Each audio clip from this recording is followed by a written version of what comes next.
Secure your tinfoil hats, buckle down tight, and hold on loosely as we soar over the rocky tops of the La Platas on a rocky mountain high. Get sucked into the vortex of the Four Corners and settle down snugly at mile marker 420 in colorful Colorado. It is Sunday, August 2nd, Monday, August 3rd. For those of you across the pond and beyond, welcome to We Are Paradox Media's Late Night in the Rockies. I'm so glad you guys could join us this evening. I'm your host, TessaTNT, and I hope you guys had an awesome weekend so far.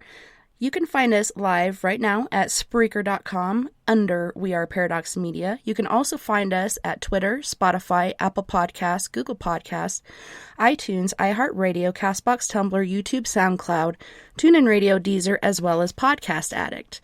So I have a treat for all my guys and gals out there. Tonight we will be talking to and getting to know Vinney Vineyard, a.k.a. Funkmaster V, and then we have Luke Walker, a.k.a. Big Luke, and these guys are from Wrestling with Ghosts. You guys welcome, and thanks so much for joining us tonight. Hey, that's a hell of an intro, man. I'm proud of you.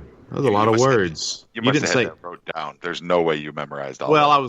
I was going to say that too, but I'm not going to. I mean, I picked up on that, but that was pretty good. She was no ums or cuss words or coughs or nothing. That was pretty good. That's professional.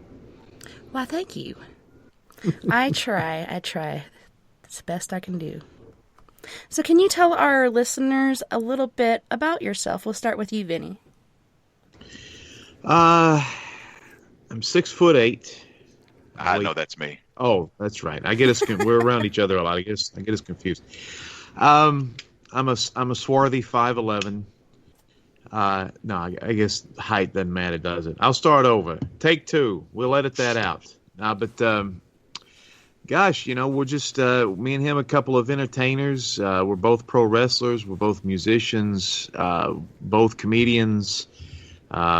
We have a few shows on a network called ASY TV, ASY TV, but the one we're known the most for is Wrestling with Ghosts, which is a legit paranormal investigative show, but there's a lot of comedy in it. Like we were talking to you off the air, everything we did, even if we did a funeral, there'd be a levity to it. And currently, probably the thing I'm most excited about in my whole career is me and Luke are spearheading and directing and all the, doing we're like two auteurs. We're like the Coen brothers, but we're not related. But we're doing our first full-length movie, which is called The Hike, which is based on a couple of stories from my brother. My brother's a kind of an interesting character, but he's like an adventurer, a worldwide adventurer, and these are a couple stories. It's based on it's a horror movie based on a couple stories from my brother, mishaps in the Great Smoky Mountains in Tennessee, and we intertwine that with the Great Smoky Mountain legend of Spearfinger, which is a Cherokee legend. So Luke is directing it. I'm editing it. We're both producing it. We're both writing it. He's the head writer, I would say, on that. But again, my brother came up with a lot of the stuff too. So I mean, it's been a lot of fun. Yesterday was very energizing because we've been rained out for a couple weekends. But yesterday we knocked out so much of the script, and the scenery was beautiful. The weather was perfect. The light was great. The sound was good. The leading lady was beautiful and on point, and it was just a great experience. This next weekend coming up is going to be a little stressful. So that's my introduction for myself. So now I have to talk? Yeah. Well, you got to fill up the time, but well, all right. Well, I am my name is Big Luke Walker. I am a former police officer, guitar player, singer-songwriter. Do a lot in the entertainment world, just independently. I'm not a professional at anything. Pro wrestler. I guess that's pro is professional. I'm not a pro in any way. But I'm not a pro in anything, but I'm a pro wrestler. Yeah. I'm also I program all the electronics for the Amish community. So stupid. You do a lot of Amish porn too. Yeah, that's the weird thing. I don't like to. They don't like to tell their parents that they have cell phones. But no, I got started with funk there about 7 years ago, and we just started doing a bunch of stuff. We got a TV show on Fox, Tennessee Fox. It was a wrestling show that was our first dip into where me and him could actually make our own shows, where we didn't need a whole cast and crew, and we didn't need, basically I direct, he edits, and we found that editing is a lot more important. The editor doesn't get anywhere near as much credit in the world that they should, because they're the one that actually tells the story and presents it to you. We got involved in the paranormal field. I had a paranormal team before I met Funk, but we got involved in the paranormal field and started making a TV show under false pretenses. And the comedy aspect, we don't do like gags and stuff. I guess we do actually. Gags on the show. Yeah. Well, I mean, we don't do like the show is not staged. It's not like it's not like it's a real paranormal investigation, but it's not, we don't goof on the evidence or nothing. Yeah, but we're just some, we're improv comedians, and so a lot of, humorous stuff comes up, but that kind of went into a lot of our different theories about the paranormal and about show making. And with show making, we figure that the best way, you don't want to just sit there, all these paranormal television shows, everybody's just, it's all horror and scary and demons and darkness and all that, and that's the only emotion you go through the whole time you're watching that. And we always found that the best way to present any kind of show is to have an array of emotions. You want to be laughing your butt off and then get scared, or the other way around. Well, I think the coolest thing about our show is you, because I'm definitely the coolest thing about our show. Well, no, not like that. It's totally unintentional. No, but the coolest part about the show is actually you, is because you are, and this is just who you are. This isn't staged or anything, but they call him the summertime Santa Claus. He's 6'8", he's a giant, and he normally has a long beard. Sometimes he shaves that off, but he is jolly in a way, and he's almost like the viewer's eyes on the show. And then he's laughing, having a good time. He has an infectious laugh. If you get Luke to laugh, it's a good thing. And then he also reacts the most to when something scary happens. And I think presenting paranormal evidence or anything, if anything scary happens, which a lot of times on our shows, nothing really scary happens, creepy stuff happens, but sometimes scary stuff happens. But he will freak the hell out. So he just looking at Luke will take you on a roller coaster of emotions. You'll be laughing and smiling, going, "This is kind of fun or funny." Or if people like the show, and if people hate the show, they'll probably, "This sucks," and they'll turn it off. But if people like the show, they'll be saying, "Hey, it's pretty good." And then if a guy who's 7 feet tall starts freaking out, then all of a sudden the mood changes. And I always enjoyed that with what we present. And if anybody wants to catch any of these episodes, season 1 is only available on Asai TV. That you can catch that on Roku or SciTV.com on the internets. But season 2, a lot of season 2 is available on YouTube. If you go to Big, the letter N, Funky Productions, Big N Funky Productions YouTube page, you can catch some episodes, season 2 episodes. And we're in the middle of season 3 right now. Right. That's airing exclusively on Asai TV. That's right. And about, I'd say about 4 or 5 episodes of season 2 is still available for free on YouTube, and I don't know how much longer that's going to last. When Asai TV, and that's ASY TV, that when that hits Fire Stick and Apple TV as well as Roku, those are probably going to come off the channel, especially if we have to take off season 1, and we may have to, and that's a weird subject. I don't know. I'll just put this out here. If you listen to the show, there is a fella, and this is not libel. He doesn't deny any of this, so this is not scandalous, or we're not jilted lovers, or we're not jealous, or there's nothing like that. But there's a guy named Justin Richardson who exists in the paranormal field, who we were, in the first season, he was on 5 episodes, and we fired him for faking evidence. He's the kind of guy that scratches his neck every episode. And if you watch the first season, He's scratching his neck almost every episode. So, but anyway, this guy, just be on the lookout. And his name is Justin Richards. He lives in Bristol, Tennessee, but he says he's from Miami, and he says he's in Staten Island, New York. But he is a guy who's he'll send underage girls videos of his junk, which makes me think he's a pedophile. But I do have that confirmed. I've seen the video. I actually watched that for the benefit of everybody in the paranormal field. I watched Justin Richards' junk in a video, and you can imagine what it was doing. And I did that for you guys.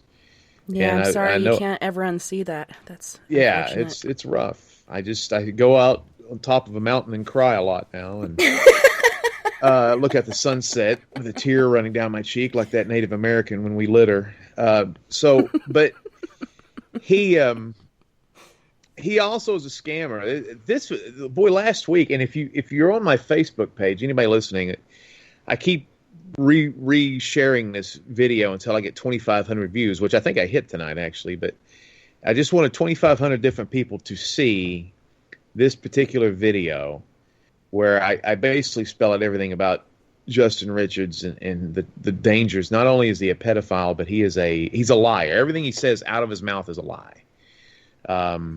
So if he's talking to you, he's lying. So don't believe anything he says. He doesn't have children. He's not married. He doesn't have his own place. He lives with his mom. He doesn't have a car. But he's not a television producer. He's not a movie producer. He's never had a book. He's not a demonologist. He doesn't know the Warrens. He doesn't know Betty White. He doesn't know Anthony Michael Hall. There's a million things about this guy that, I mean, he just, like I said, I've met some pathological liars in my time, but I've never met one that just every single thing he says. And it's just, like, we're savvy guys. We knew right off the bat that he was, how he was as far as his propensity for lying.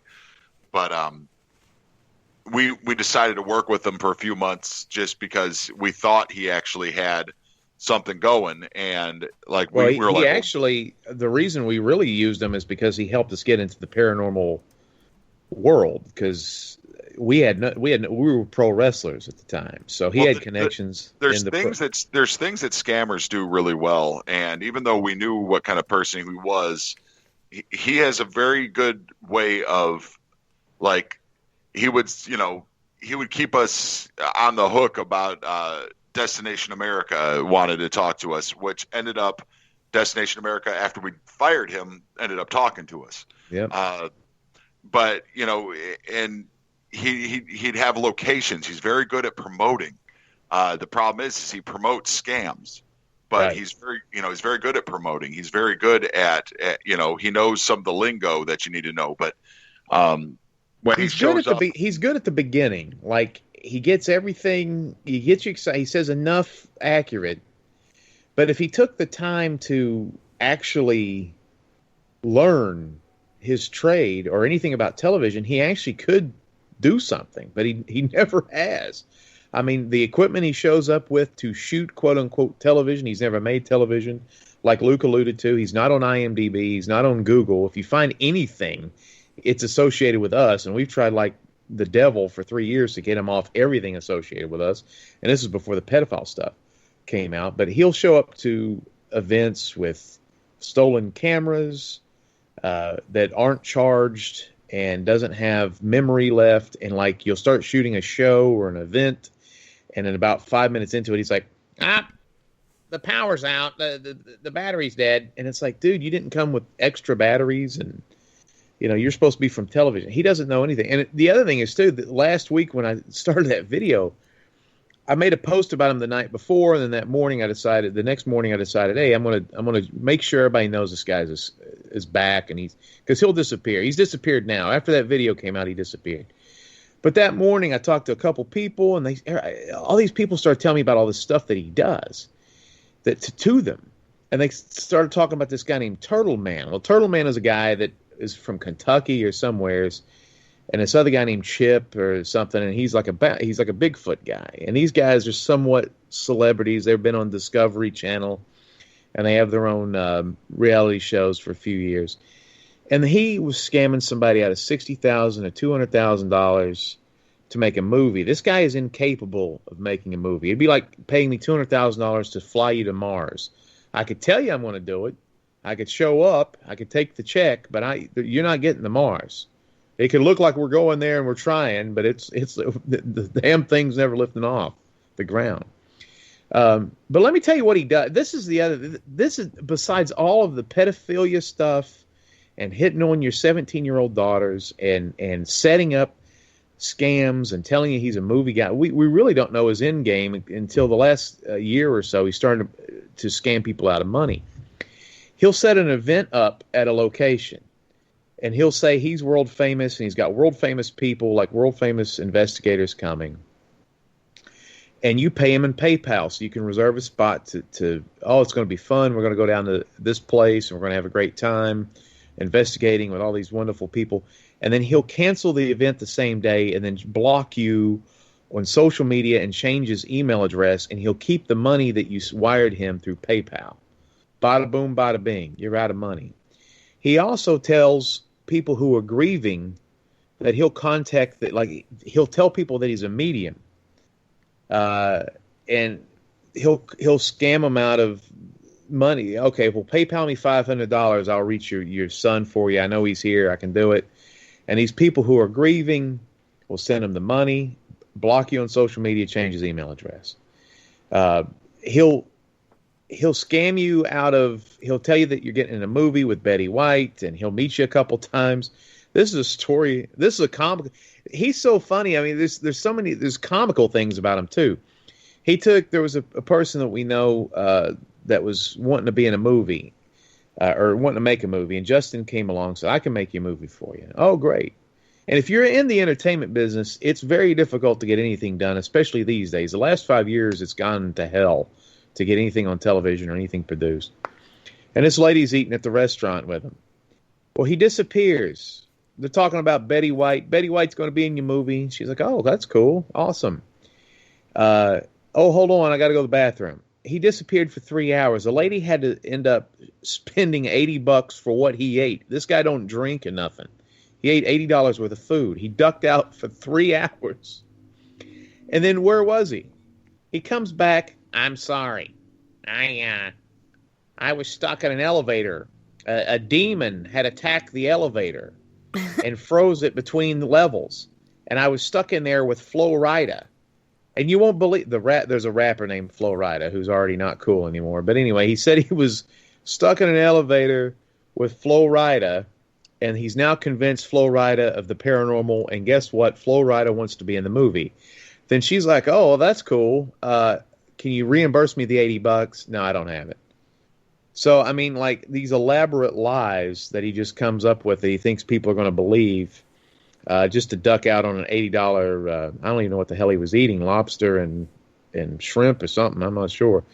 Also buco or something. I'm not sure what he got. But, you know, this guy is just a perpetual lie machine. His name is Justin Richards, and people have messaged me. I can't find him on social media. There's a reason. It's because now he's taken down all of social media because there's a lot of heat on him right now, especially about the pedophilia thing.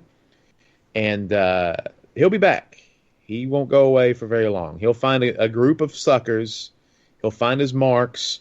And this guy has operated in Illinois, Wisconsin, Ohio, Kentucky, Tennessee, New York, Pennsylvania, Miami. I mean, he goes Kentucky. He goes up in Georgia and North Carolina. He goes up and down the East Coast, ripping people off. He may come out there, Tessa, to where you are. He may have to come out to Colorado or California or somewhere now because everybody's starting to get like a whiff of this guy.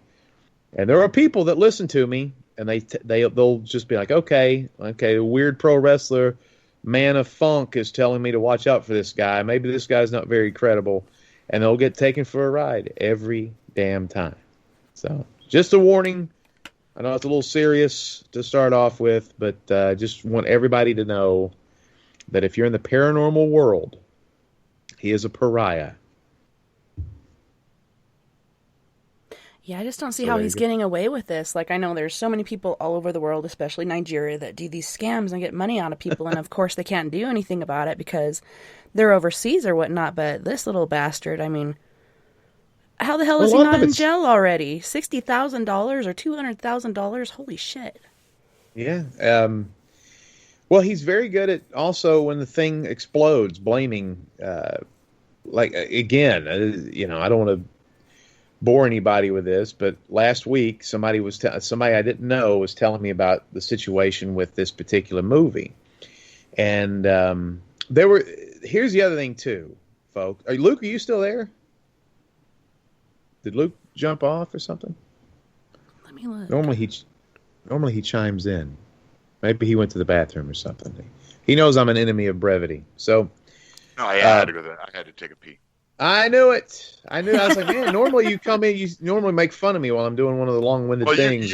usually, yeah, I have to stop you in the middle of a conversation about furries or something. So So anyway, last week we were talking to these guys that he was saying that he was going to get a TV show for them, but we need an investor. Now, let me tell you something. This is anybody out there that wants to be in the paranormal field. Luke and I know better than anybody that television is dying. Cable television is almost dead. And there's not really going to be very many more original paranormal TV shows with unknown people. What they are doing is, in the way that we're living in this world, TV stars are now doing podcasts. Movie stars are now doing TV shows. I mean, everything is about the Avengers and Star Wars. There's not going to be very many movies made anymore. Like, everybody's sliding down. So when you're going to do a paranormal show, you're either going to use somebody old hat like Zach Baggins or Jason Hawes or somebody along those lines to do a new show, or they're going to put TV stars into reality. Like, TV stars are now doing reality. If you know, reality used to be a bunch of unknown people. So these paranormal shows are going to be more and more celebrity based, like the Osbournes or whoever. As TV stars slide into reality and reality stars slide into the abyss. So that's one thing. There's not going to be very many more opportunities in this. Also, you don't need investors to make a television show. Networks know what they want. They hire production companies and they pay for everything. You don't need to make TV shows, and you don't need investors to pitch them. They have an idea, they'll do it. They'll hire professional cameramen, they'll hire professional editors, they'll hire directors and writers for your paranormal show. So if you run into Justin, or maybe he'll grow a mustache and be like Oil Can Harry and pretend he's an evil, or like he's a good guy, like he'll come in a disguise and say, my name is Jean-Luc Pierre, and he'll try a terrible French accent. If he starts talking to you about getting investors, he's a liar. Now, movies, yes, there are investors for movies. That's true. But there's no such thing as an investor for a television show. So this guy had this car lot owner who was a millionaire in Kentucky on the hook for, I thought it was $60,000. It turned out to be $200,000 to make a paranormal show with Turtle Man and this particular Bigfoot hunter. I can't remember his name, and a group of paranormal and hillbilly paranormal investigators out of Tennessee. These guys they're nice people. And so they set up at a location. They go to Kentucky. Turtle Man drives somewhere. The investor's there. The Bigfoot guy drives halfway across the country. And these guys drive up Tennessee.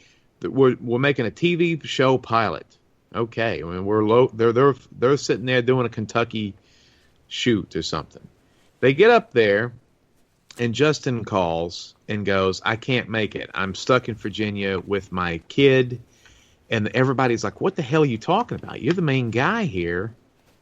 You know, everybody is driven blah, blah, blah all this way. And he's like, you can't do it. My parents were supposed to pick up my kid. They're not answering the phone. I don't know what happened. I'm panicking. All of this is a lie.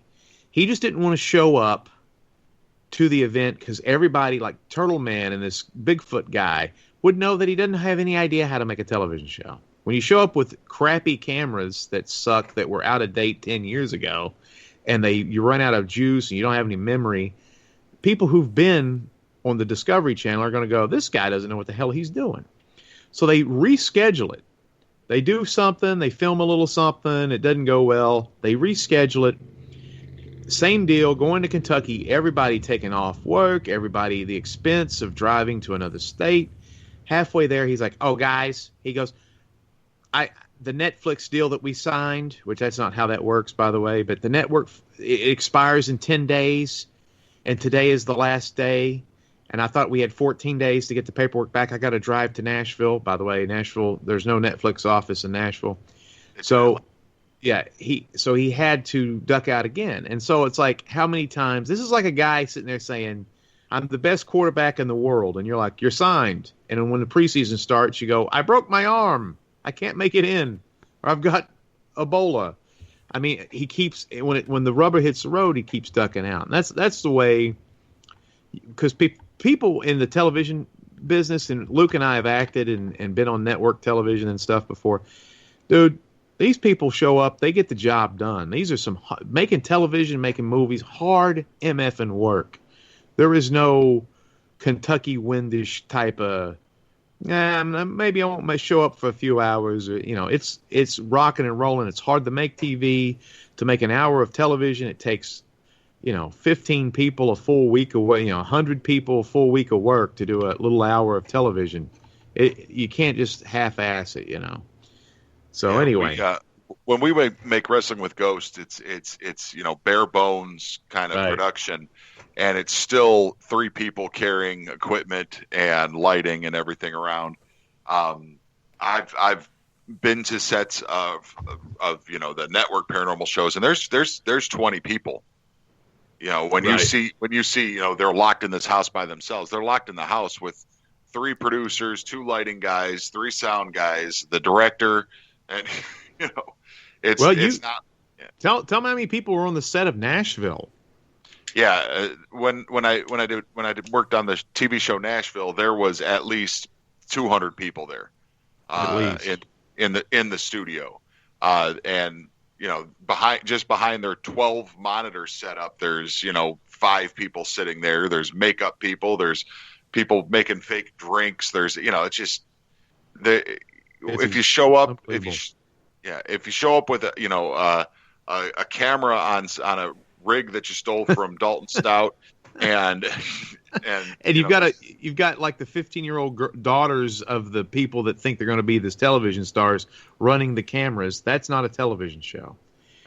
Yeah, I was on Still the King as a pro wrestler, which was a CMT show starring Billy Ray Cyrus and Stanley from The Office. Leslie, whatever his name is, I can't remember his name, but it was we filmed in Nashville at the park.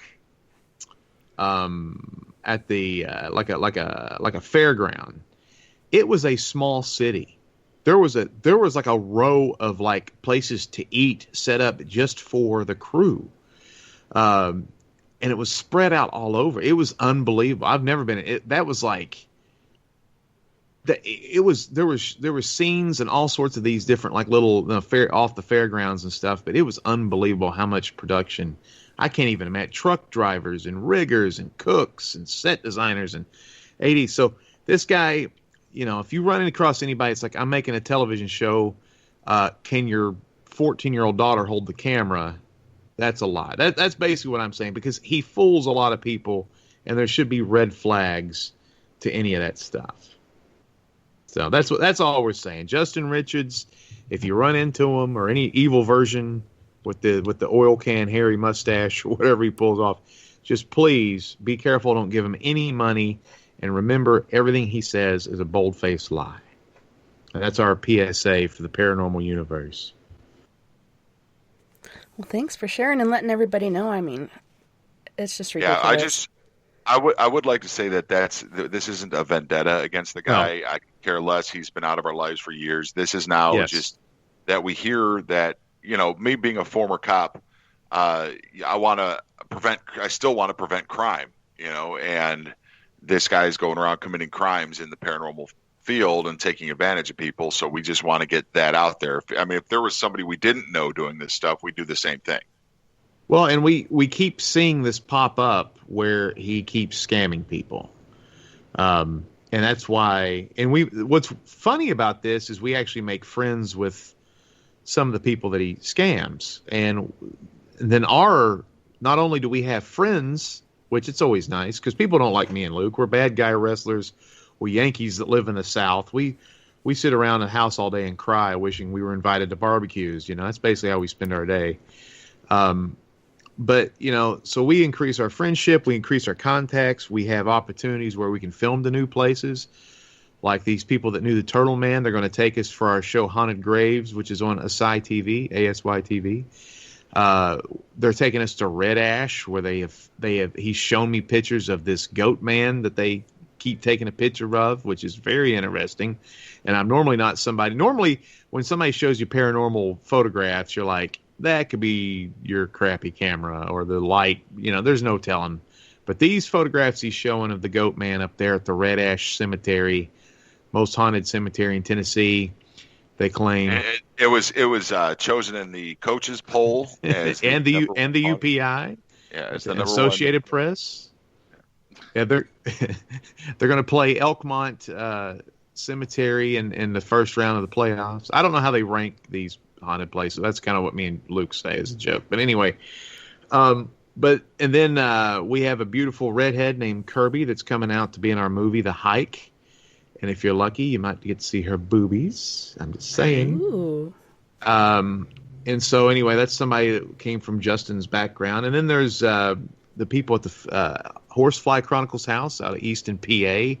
He was up there scamming them, and then I told him about him, and then we went up there and shot a full Wrestling with Ghost episode, which is very interesting. And the other crazy thing is, I don't even know if you know this, Luke, because they say that they had a team come in there last week that identified the demon, and somehow they hemmed it all up, and now their house isn't haunted. They've got a crucifix on the wall and all that stuff, so that's going to be interesting to see how that plays out, and hopefully. That was a residential haunt. We try to steer away from those because we've had bad histories with those. But that was the weird thing about doing residential haunts is you get a bunch of it's as weird as it is. You get a bunch of drug addicts that want you to come out to their house, and then somebody of sense will come up and say, "Look, they're just they snort a lot of pain pills." And, they're seeing visions that aren't there, but it's drugging it. And we're not saying that about the Sarah Gooses up in the Horsefly Chronicle.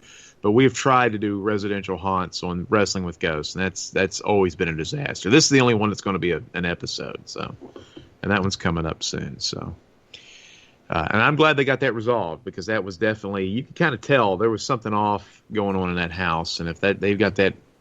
This was one of those places, they had like a portal to hell room, they called it. They had a room in the basement that had a bunch of haunted artifacts, and it was pretty wild down there. So, and we got to eat cheesesteaks in Philadelphia, which we were very happy about. So I always like going up north. I miss it. Yeah, basically that's how we investigate the paranormal is we decide where we want to eat. Yes.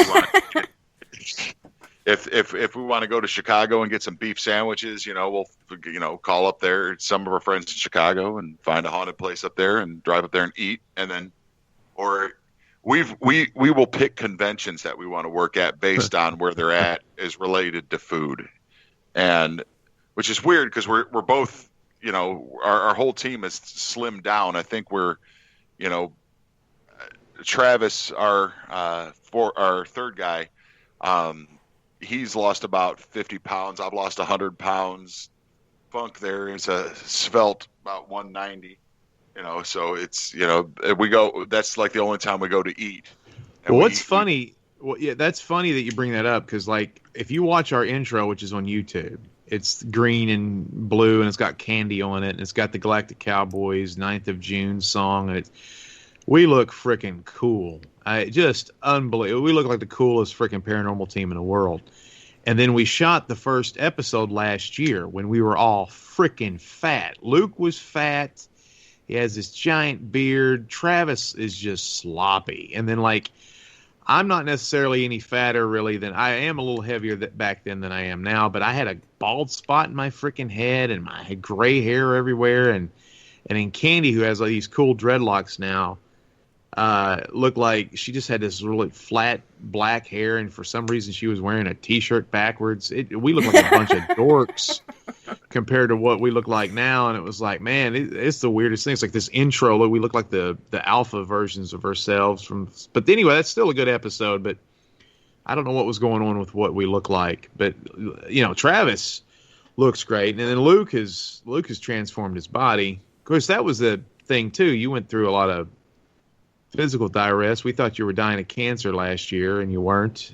Thank God. And yeah, still ended up. It's when you get to a certain age. I started pro wrestling back in 1994. I played basketball my whole life, and I've always, did the police stuff. I was on a SWAT team, and by the way, I don't want to interrupt you because you've been very nice to me today, but you're supposed to, anybody out there listening, anytime he mentions that he used to be a cop, you're supposed to take a shot. So you want to get the shot glasses out, and he's up to 3 if you want to catch up. Yeah, just you got to do that. But no, I mean, I beat up my body for 44 years, and I found that I had kidney stones and Crohn's disease, and I changed my diet. I knocked sugar out and did carnivore dieting, and I lost a lot of weight really fast. But what's cool is now I'm 45, and I feel like I'm 20 again just because I just rebuilt. And I hope I try to get on social media and stuff and tell everybody about basically the evils of sugar and what it does to your body, and that I gave up doing a lot of things like I haven't been able to dunk a basketball since I was 25 years old, and I can do it again. I mean, these things I used to not be able to mow my lawn without taking 2 breaks. Now I'm mowing the whole neighborhood. It's I kind of even the gravel road. He'll go out there. He'll start running the mower up and down the tree in the house. Quit mowing on the side of my house. I go out and mow my gutters. I'm kind of a crusader now against what sugar. I thought it was beating up my body, but my body reacted great as soon as I cut sugar out of my diet. Everything changed. Like, I was diagnosed with Crohn's disease, and it hasn't affected me a bit since I stopped eating sugar. My brain flows better, and I have energy. I sleep a solid 8 hours. I wake up. It's a brand new day. Everything health wise that's going on especially in the States here with obesity and diabetes and even anxiety, depression, heart disease, it's all sugar, and cancer it's all sugar. I'm hoping. I used to think I would live to see 50, hopefully. Now I'm thinking I'm actually going to live an entire life just because of the transformation of cutting that out of my life, cutting sugar out of my life, except for Necco wafers. God, I can't stop Necco wafers. Tessa, guess what I'm doing right now? Rubbing your belly and patting your head. Close. I'm putting the mic on mute, and I'm eating M&Ms. So I just want to put that. And you're a type 1 diabetic, you a-hole. What are you doing? Quit it. I'm type 2. And that's under control now, thank God. And that's because I've lost some weight and stuff too. So intermittent fasting is what I do. So, which it's all about just trying to take care of your body. That's what happens when you hit this age, man. It's like your mind is you're still a kid, you still view the world, and then your body's like, hold on, asshole. What we did good is when you're making a movie called The Hike, there's a lot of hiking involved. And if we'd have tried to make this movie 3 months ago, 6 months ago, a year ago, we would have all been dead in the woods. I hadn't even thought about that. I mean, like, if we would have tried to make that last year when we shot that Spearfinger episode, we would have been laying on the ground. There would be no movie being made. There would be just a lot of Lifestar helicopters being sent to us to take us to the Knoxville hospital. I mean, it would have been a bad situation. There would have been a lot of collapsing and heart clenching. But yeah, so we're doing this movie, and I tell you, man, I'm excited. This is, it's partly Luke wrote the initial kind of rough drafts script, and it intertwines two of my brother's most insane stories that happened to him while he was hiking, and the legend of Spearfinger, which is a Cherokee legend in it's a Cherokee Indian. That's kind of like the East Tennessee and the North Carolina tribe, one of the biggest tribes and a peaceful tribe. But they have this legend of this rock golem, and Luke is actually, I'll let you tell this story, Luke, because you're the one, actually, I guess 4 years ago is the first time I heard of this. You're the one that told me about it. So why don't you tell them what Spearfinger's all about? Well, there's actually been some TV shows and stuff. I think the Mountain Monsters, which is I hate to break it to anybody that likes the Mountain Monsters. I mean, they're good guys and all, don't get me wrong, but that's a 100% scripted show. They did their last season was about Spearfinger, and I watched a little bit of it. I was like, they did a whole season about Spearfinger? Yeah, and nothing. Huh. I mean, they had nothing right about the legend of Spearfinger. Spearfinger was basically what the Cherokee will tell you now, if they'll talk to you about it, is Spearfinger was like their boogeyman back when they were, in tribal days, before they had houses and stuff, when they still were kind of nomadic. And to keep the kids in, they would say, if you venture too far, Spearfinger will get you. And Spearfinger was allegedly a rock golem, and she has an obsidian finger that she would poke you through the heart and then eat your liver. So the kids didn't really want to get their livers eaten, so they all, stayed within eyesight of the rest of the tribe. That's what they've broken the story down to. But there was also things attributed to her, like she would to tempt the kids away from the tribe. What she would do is she would mimic your loved ones in appearance or in voice, and you would follow them out, and then she'd kill you. And then when they stopped being a nomadic,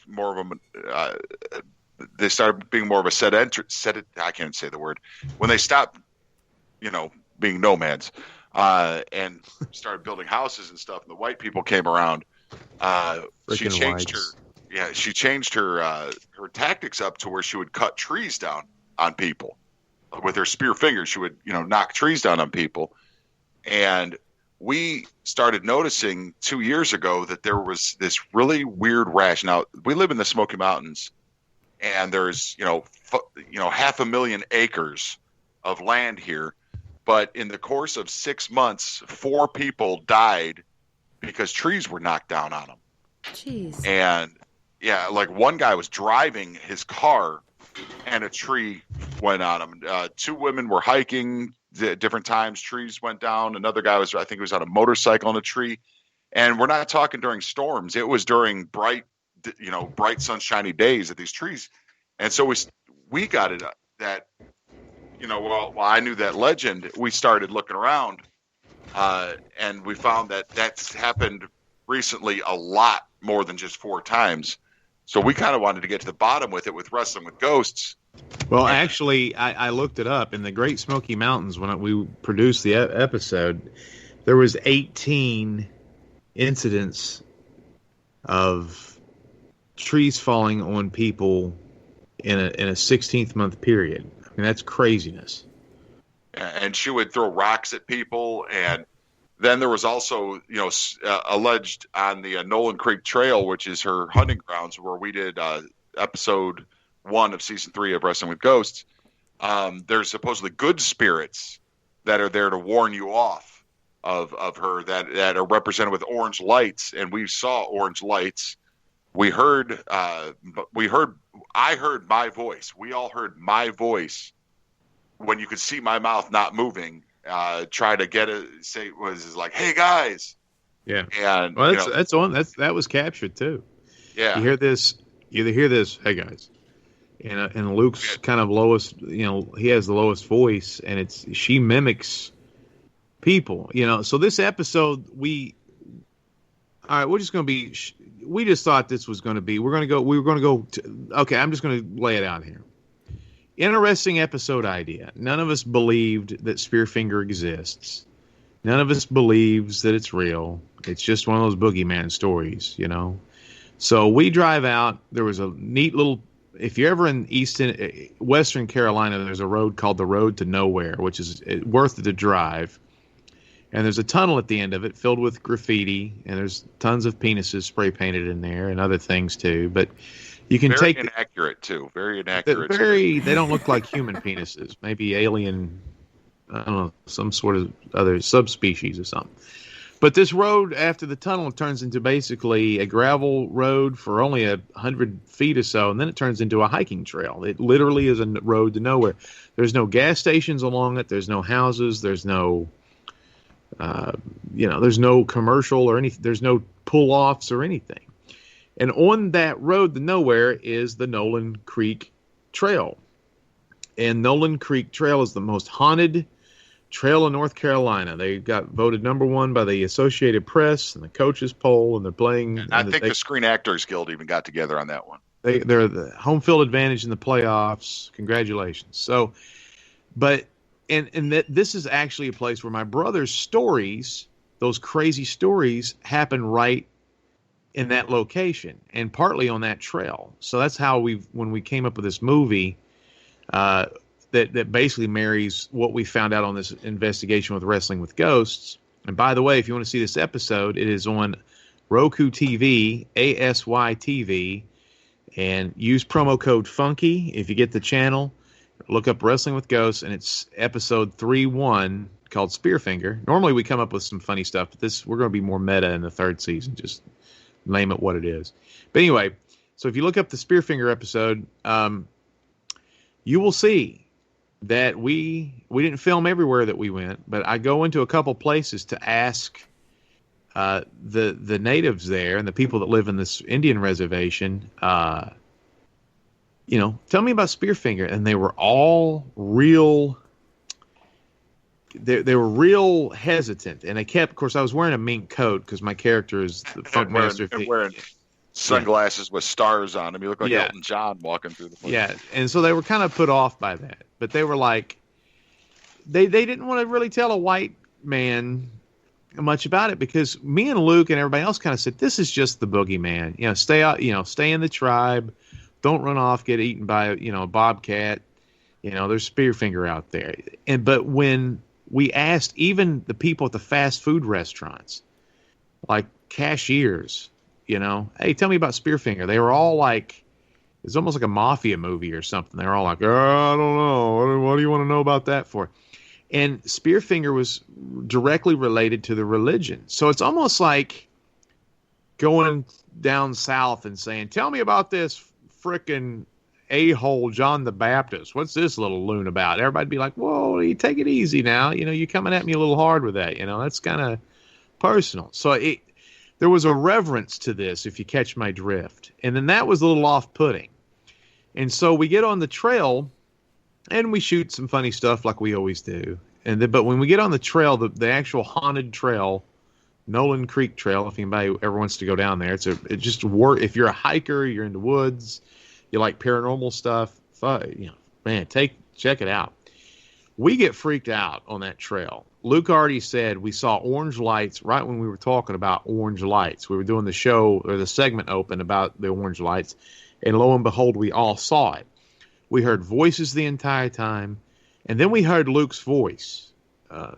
Hey guys, and then he freaks out the most because he heard his own voice, and Spearfinger mimics your loved ones, and that's what she would shapeshift. Legend has it, and talk to you as somebody else to lead people out to go kill you and eat your liver. She likes liver, so what if she has onions or something to go with it? I don't know. Right? Nice little pepperwurst or something on the liverwurst. Put a nice rye bread or something. I don't know. So, but and then I guess the highlight of the whole show is we're walking.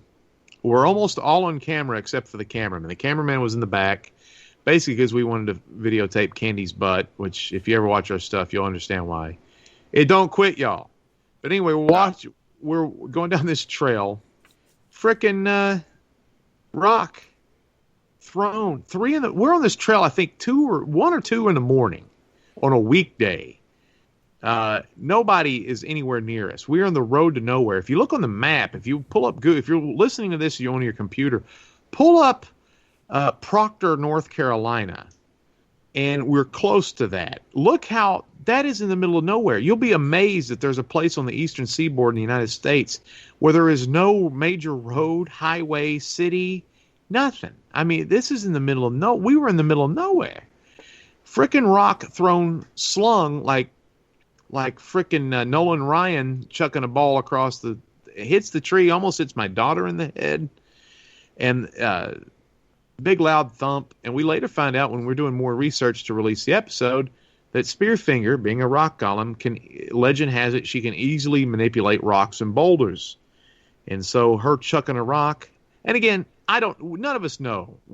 Part of this is fun, but part of this also is we spent 2 hours on a trail, and we pretty much hit all the check boxes on what her MOs are. She didn't come out like, my beloved grandmother, the Baltimore hooker, and try to kill us or anything like that. But she did mimic Luke, which now he knows everybody loves her because she mimics loved ones. She threw a rock, or a rock was tossed. Somehow a rock was thrown by somebody's head and hit a tree, made a loud thump. And we saw the orange lights that are supposed to be leading people away from her or whatnot. Plus we saw, and then there's just tons of EVPs, groans, whistles, voices, just some weird stuff the entire trip. And that episode, when you shoot an episode like that, you don't know how good it's going to be. But that is chopped full of paranormal goodness. There's some humor in that one too. You can see how ugly we were in 2019 and compare it to how beautiful we are in 2020. But and a casino scene, that's a good one. But other than that, it's a pretty good little episode there of just, and that was our first outside episode going into nature, because we normally just do buildings or residences or whatever, and that it's real hard to we learned that for season 1. It's real hard to, especially in the South here, to film outside, especially in the summertime, because there's you got so many bugs and locusts and background noise that even when you're out in the middle of nowhere, it's louder because there's just so many insects and things making noise. So we don't like to do outside stuff. And pillbillies. Pillbillies. Yeah. What do you get? I got $40. Shut up! We're shooting a show. I need a fix. Do you boys see any ginseng out there? No. We had one person in 10 years got eaten by a bear in our area. We live around Gatlinburg, and everybody comes down here and is worried about the bears because there's bears all over the place. One person got eaten by a bear in 10 years, and it was because he was high on meth, he was poaching ginseng, and he fell asleep. Oh, damn. And a bear ate him. Huh. I wonder what happened when you're rife with methamphetamine. I wonder if that affected the bear at all. Like the bear now is like trying to scrounge up $40 or something. Looking for more meth addicts. Yeah. Right. I have some addresses. I have some addresses where he'll score well. Hey, big man, let me hold $1. Hey, man, you gonna let me hold $20 the next Thursday, man? I gotta get some honey. That's what I call it. Honey. Yeah, people are fascinated with the wildlife around here, and that's the other thing too. When people come, this is a tourist attraction. You're probably out there. You probably never even heard of Gatlinburg, have you, Tessa? Yeah, I have. I lived in Tennessee. I lived in Morristown, and I also lived in Fayetteville for a little bit. Really? Yes. Morristown's, I'm not very far from there at all. Yeah. Okay. Well, it's for anybody on the east or west coast. I mean, it's the Dells, it's the Hamptons, it's Myrtle Beach, it's Branson, Missouri, it's Orlando. It's actually the second largest tourist attraction on the East Coast behind Orlando, and the park is the #1 visited park. And there's about 11 million people that blow through this town that only has 50,000 people. And 3,500 residents. Well, in Gatlinburg, but the whole county has about 50 to 60,000. But yeah, Gatlinburg has 3,500. Right? It's tiny. And but people are always flabbergasted that wild bears walk the streets and go through and people are like, oh my God, they think there's like a biodome or something that holds everybody, all the animals at bay, but they'll blow through the parking lot like nobody's business and check out your cars too. Some people are so smart, they think that this is like a zoo and that we keep the bears and we feed them and we release them during the day for people to look at into town. People are Ohio. Well, that's the Ohio people. Yeah. The two dumbest questions you get are normally people from Ohio. No offense to Ohio. We have lots of fun in Ohio, and we love people. Love Ohio. But for some reason, the people in Ohio are the only ones that say, number one dumb question. Go ahead. Luke even knows what I'm going to say, so go ahead and say it. When do you turn the smoke on? That's right. When do you turn the smoke? We live in the Smoky Mountains. It's a natural weather phenomena. It is not man-made, but they think we have giant smoke machines, and we turn on the smoke to make the mountains look pretty, I guess. Dumbest effing question I've ever heard in my life. And the second one is, when do you let the bears out? Like Luke said, like we have these giant Dr. Evil cages where we release wild animals. One of the citizens of Gatlinburg and Pigeon Forge. People are so weird, man. And now you're going to go for drink number 4. And when I was, I'd love it when I was sitting in my police car somewhere, and literally said Gatlinburg right under my arm of the police car. It said Gatlinburg, and people would pull up and say, "Where's Gatlinburg?" And then they drive away, and I didn't even have to look in the rear view to see the Ohio license plates. Yeah, man, there's a lot of people in Ohio I adore. So I'm not saying anything bad about Ohio, except for your football team's a bunch of cheaters. And there's a large contingent of you that don't have common sense. A lot of book smarts in Ohio, but not sure what's going on over there. Well, common sense is not a flower that grows in everyone's garden. But on that note, we do have to go to our first musical break. And on this break, we have Fireline Kiss, who is an on-road trucker. And the song is Your Eyes. We also have Gravity from Krakow, Poland with Take a Walk in My Shoes. Cockroach from the UK with I See You. And then Mr. Fred Johnson III from Canyon County, California with Sugar.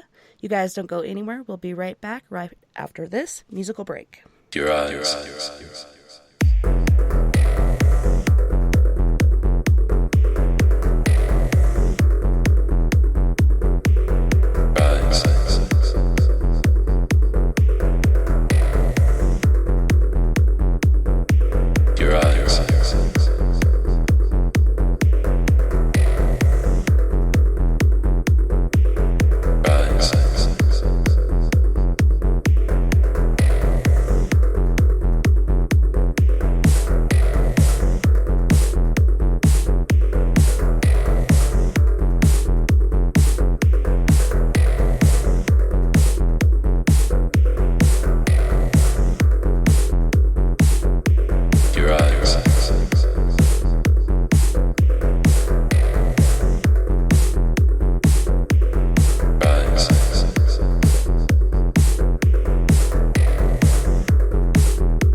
tell me, baby, how do you feel? As I walk down the street, thinking all the things you said you need. Don't tell me, baby, how do you feel? Don't you take a walk? Don't you take a walk? In my shoes, why don't you take a walk? Before you tell me what to do, don't you take a walk? Don't you take a walk? In my shoes, why don't you take a walk? Before you tell me what to do. No, it's easy, tell me what to do. Have you ever stopped to think all the things that I've been through? No, it's easy, tell me what to do.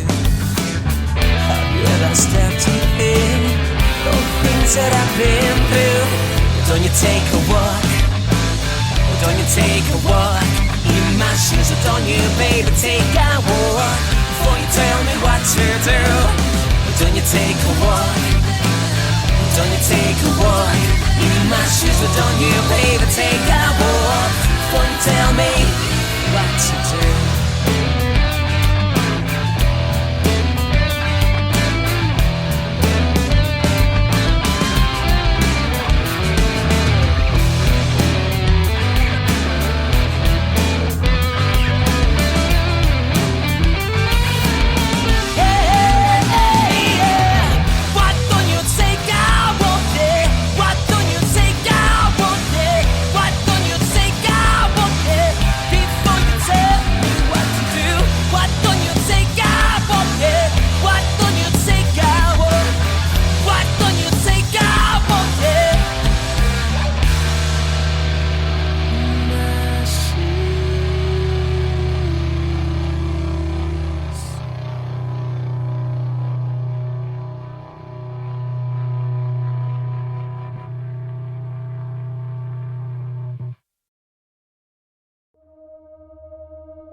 waiting here on this cold, lonely night without you.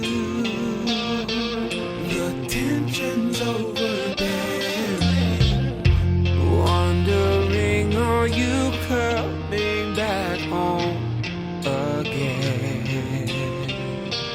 To inspire fondness with love. Where did our love go wrong? My sugar.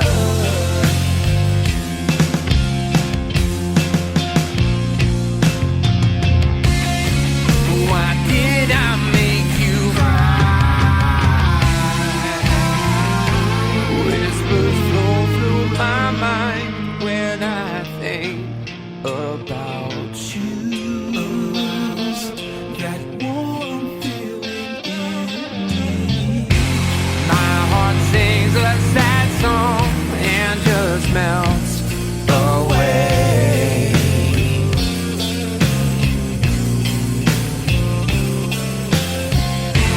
Please look into my eyes, my sugar.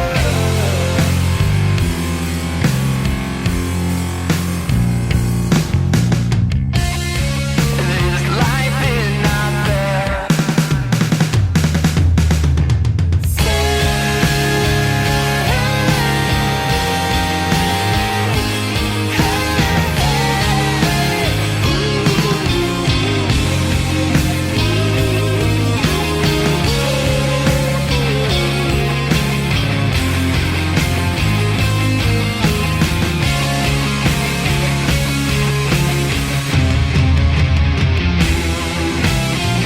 Until the sun doesn't shine anymore, I'll be there.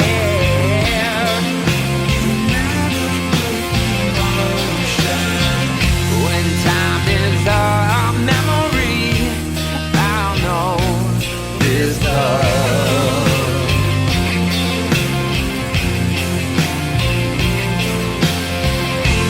You will always be the one, my sugar.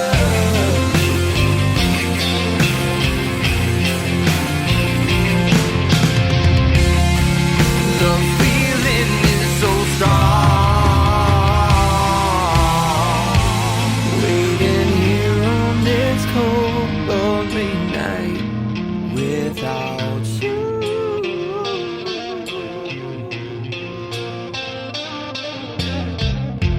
Where did our love go wrong, my sugar?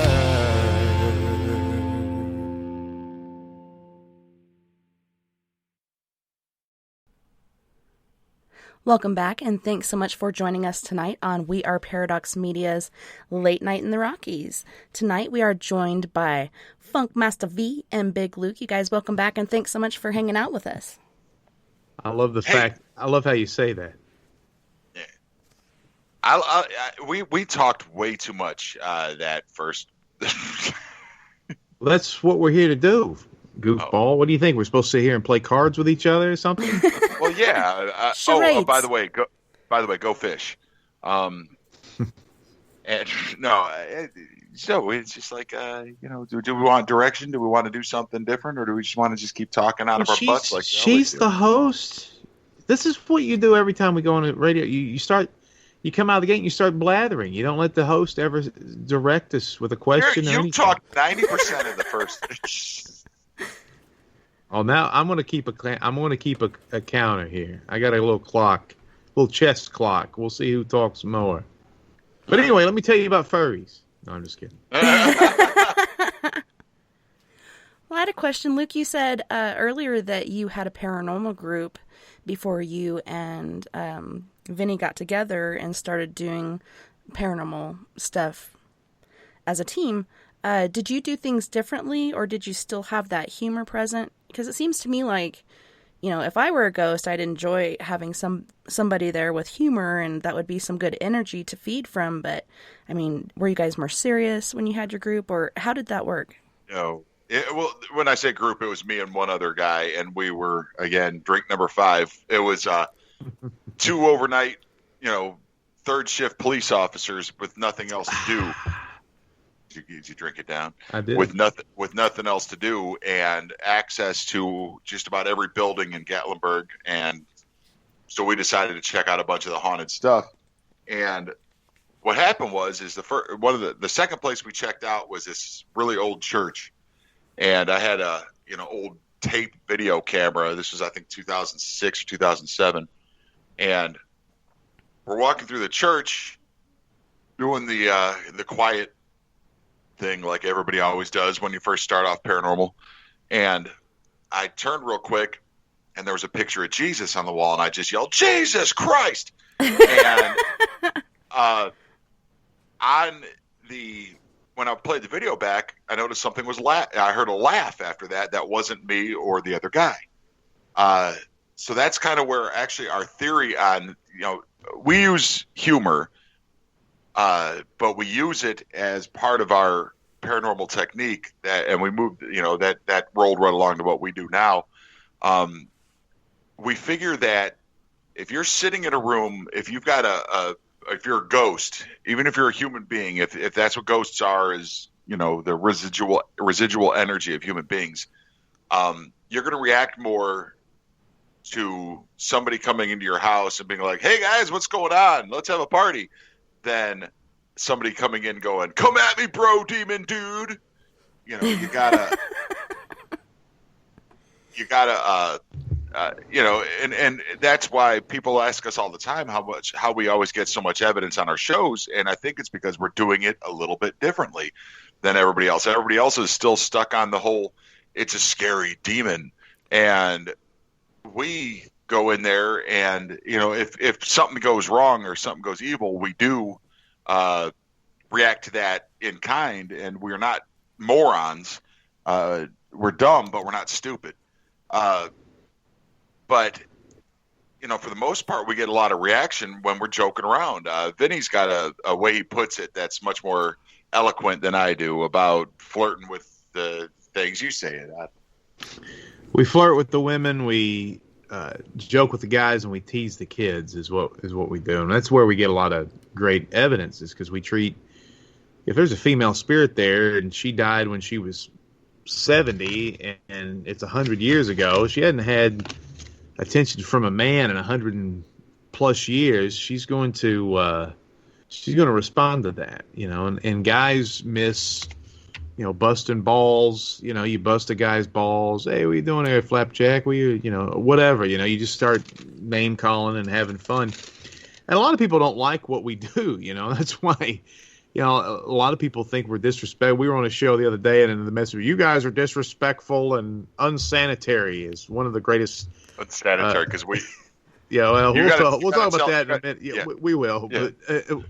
but we'll get to that in a minute. But it's like, we don't mean any harm. Everything we do is out of love. But that's the other thing too, Luke. I think is one thing people don't do what we do because a lot of people just aren't wired the way that we are. I mean, me and you became really close friends later in life. I mean, in our 40s maybe, or late 30s. I don't know. I can't even remember. But there's not too many guys walking around that have a history like me and, we're Yankees in the South. We're professional wrestlers. Our theory on how to wrestle and the way that we like to wrestle is very similar, which we don't, when we're pro wrestlers, we care more about letting people have a good time than actually trying to make ourselves look like badasses or whatever. And that's rare. And then, our favorite thing to do in wrestling is kind of our favorite thing to do in life, and that's make a parody of ourselves. Well, and also make memories. I mean, it's not fun to we went out there and beat a guy in 3 minutes. I mean, it's more, it's me and Luke will have matches where we'll lose the match because we're obsessed over eating the last piece of pizza. And the manager will have a pizza at the ringside, and we'll just or whatever, and we'll have the Heimlich maneuver or those type of things that we do. There was one, we were on the TV show, or a wrestling TV show, where Luke was sponsored every week by a new sponsor, and one was like an X-Lax sponsor, and he was having an accident during the match, and he ran out, to go get toilet paper. I mean, there's just that stuff is memorable for kids, and that's what we're into. So, I mean, so when we're doing the ghost investigation stuff, that's going to seep in. Jay Lynch is a great guy out of Ohio, funny enough.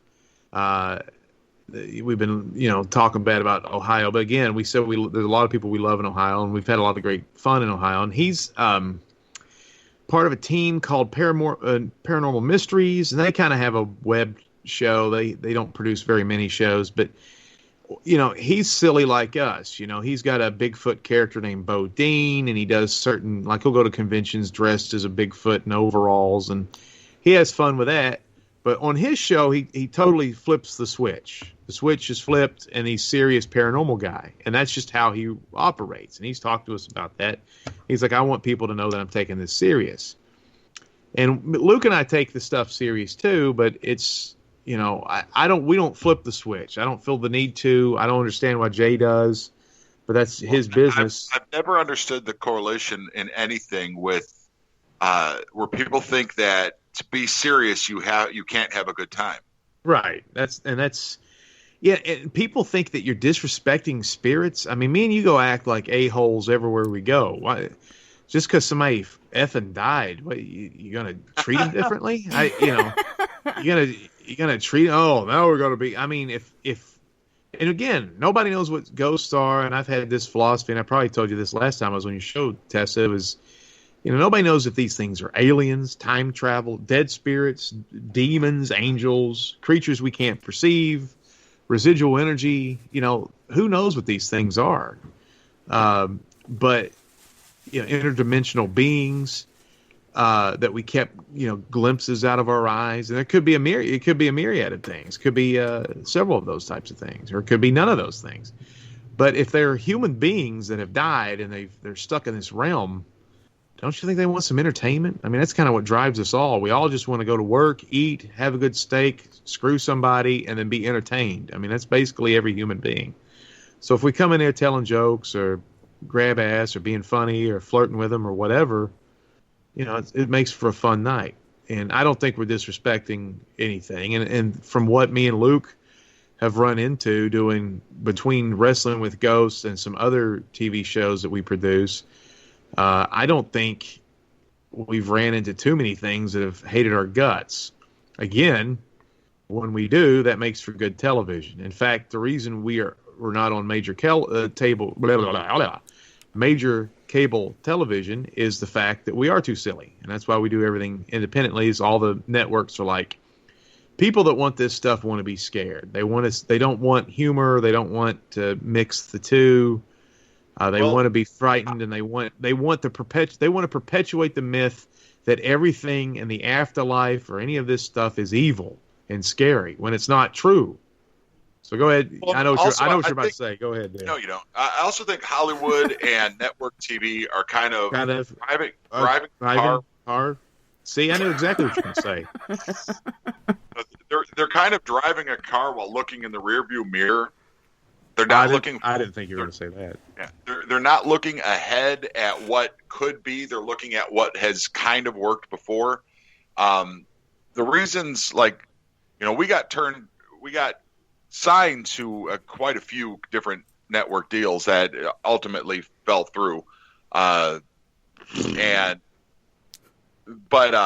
it's because it's a good sound effect, man. You got a soundboard, or what are you working on? That was my own lips and tongue. Oh wow, man! You were like Michael Winslow in Police Academy, man. Can you do like a video game, like an old Atari game or something? Okay, here's Super Mario. When you get killed in Demon Attack. That was dead on. Yeah, I know. I'm good. Michael Winslow Jr.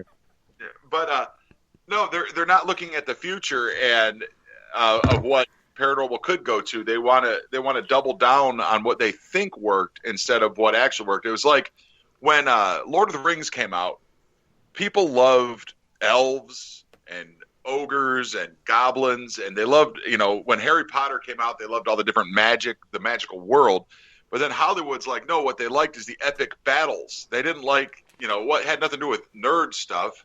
That these, the people aren't this nerdy that they like elves and magic. They like the big battles. So then they released like 40 big battle movies that were terrible, like Kingdom to Heaven and Troy, and people didn't watch them, and they couldn't wonder why. And that's what's going. And they couldn't figure out why people didn't want to watch these big battle movies when Lord of the Rings was so big. It's the same thing with Paranormal. Is the Paranormal heyday, I think, when they got their best ratings was the last 3 or 4 seasons of the original Ghost Hunters, when they really let Steve Gonsalves and Dave Tango just kind of screw around and have a good time.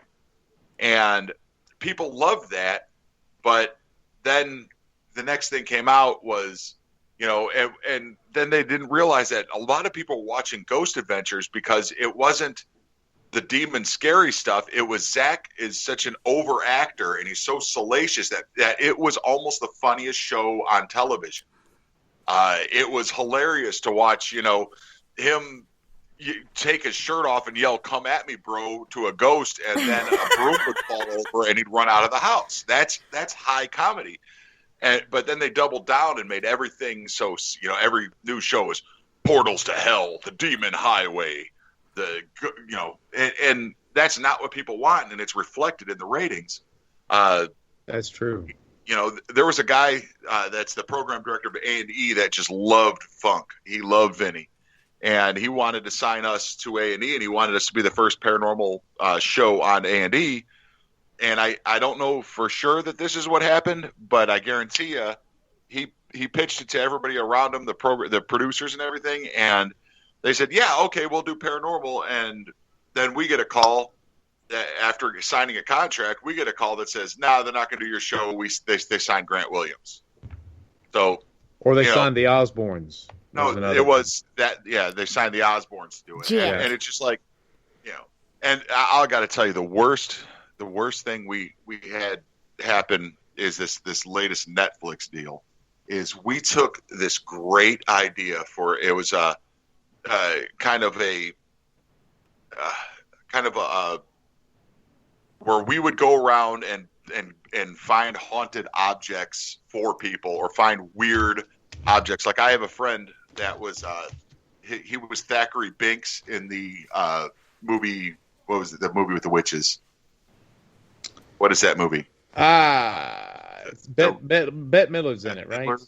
Yeah, Bette Midler. Witches? He was not witches. It was No, that's not it either. What the hell? Well, he's Max Goof and the Goofy. It's Jason Marsden. It's Jason. Yeah, it's Jason Marsden, and he was the voice of the Black Cat Thackeray Binks, and that was one of the things we're going to go do is we're going to track down the animatronic Thackeray Binks and go buy it and bring it, and bring it to him and present it to him, and he would, Mars would have loved that. And then we would do that with a bunch of different clients and everything. And then there was like a lot of sideshow, there's a lot of things like two-headed bats or the aborted fetus in a jar type thing that used to be that you would pay 25 cents to see it. Freak show. Yeah. So we pitched that to Netflix, and they loved it. And a month later, they get back to us. It was just us doing the show. 3 of us and this other guy, Paul, that is a Hollywood prop maker. Cool guy.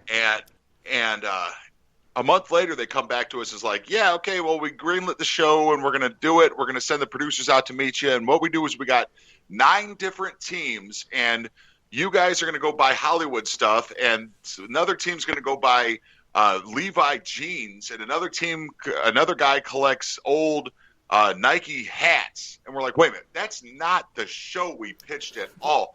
So and you're missing the biggest caveat of that is we're all going to, I don't know if you guys have this on the West Coast, but here in the East Coast and down south, there's these things called swap shop radio, where some local little station, like at 11 in the morning on a Saturday, it was like Craigslist on air. People would be like, I got a pair of 44 Levi's, 32 length, boot cut, only wore 22 times. I just need $3 for it. And I live off Hollow Chapel Road. And so this TV show turned into basically American pickers for weird stuff and movie stuff and haunted stuff and oddities. And it turned into, we're going to sit around in this weird made-up world. This is why reality TV is not real. A group of 4 people are gainfully employed along with 9 other teams or 8 other teams in the East Tennessee area, listening, glued to the radio, listening to Swap Shop to find make or break deals. It was the dumbest idea ever. And but basically that's what Hollywood and TV does to great ideas, is they go, that's a great idea. They come back later and go, you're going to listen to Swap Shop and go. Here, I killed your little bunny. Right. Exactly. Yeah, so, that's why I feel bad. And every time I see on Facebook or something, I've got a lot of friends in the paranormal community. Every time I see them say, "Oh, we got signed to a deal with this talent agency. We got signed with this production company." I'm like, guys, it's not going to happen. Do not get excited, because we've had at least 5 contracts that we were signed to. We heard from the people every day. They were all up our butts, get us a sizzle reel, get us a demo, get us this, that, and the other thing. And then the contract would be 6 months long, and you wouldn't hear from them ever again. and then Jack Osborne doing your show on TV. Well, and I'm not worried about that anymore. I mean, we're doing our own thing. We got our own network deal with Asai TV, ASY TV, and we're producing 3 shows for it, and they're paranormal based, but we're excited. After we shoot this movie, we're going to do a comedy based show that I'm really excited about, that basically is taking all of our YouTube skits that people love and turning it into kind of like a sketch comedy show with a little bit of a live performance thing. And that's something after we're done with the movie and we get the movie out there and distributed and all that stuff, we're going to focus on getting that presented out there too. So we never wanted to do network stuff because we just like doing stuff ourselves to make each other laugh and hang out. And like yesterday, well, that's not. I mean that's partially true. I mean, I've always wanted to be an entertainer and to be paid for it. I don't care about fame. I don't care about power. Me and Luke are a little different on this. Luke's just like, I just want to have a good time. I'm like, I want $50,000, So me and him are a little different that way. I'll let you tell your thing, but I was just going to tell a background of like, I've been, with a band that was great and got signed and shelved. And then we've done this stuff with television where it's great ideas and they turn it and make it terrible. And we've been in pro wrestling where you come up with a character or a persona, and then when you go to the next level, they want you to change everything. And then you're looking at yourself going, what am I doing? I'm not even doing anything I really want to do. I'm just getting paid money to be something I don't even want to be. And so Luke is right in the fact that it would be awesome to be on Netflix if we can do what we want to do, but they don't want to do what you want to do. They want to do some sort of collage of 10 people's ideas, and then you're like, this sucks. And that's a lot of the people that do reality TV and they do TV, anything that's not really acting, because when you're an actor, you're just kind of signed off on the fact that you're just going to play a particular role and it's not you. But anything reality based or anything based on you, I mean, it's not going to be real. And to me, that's offensive to me, and that's offensive to Luke.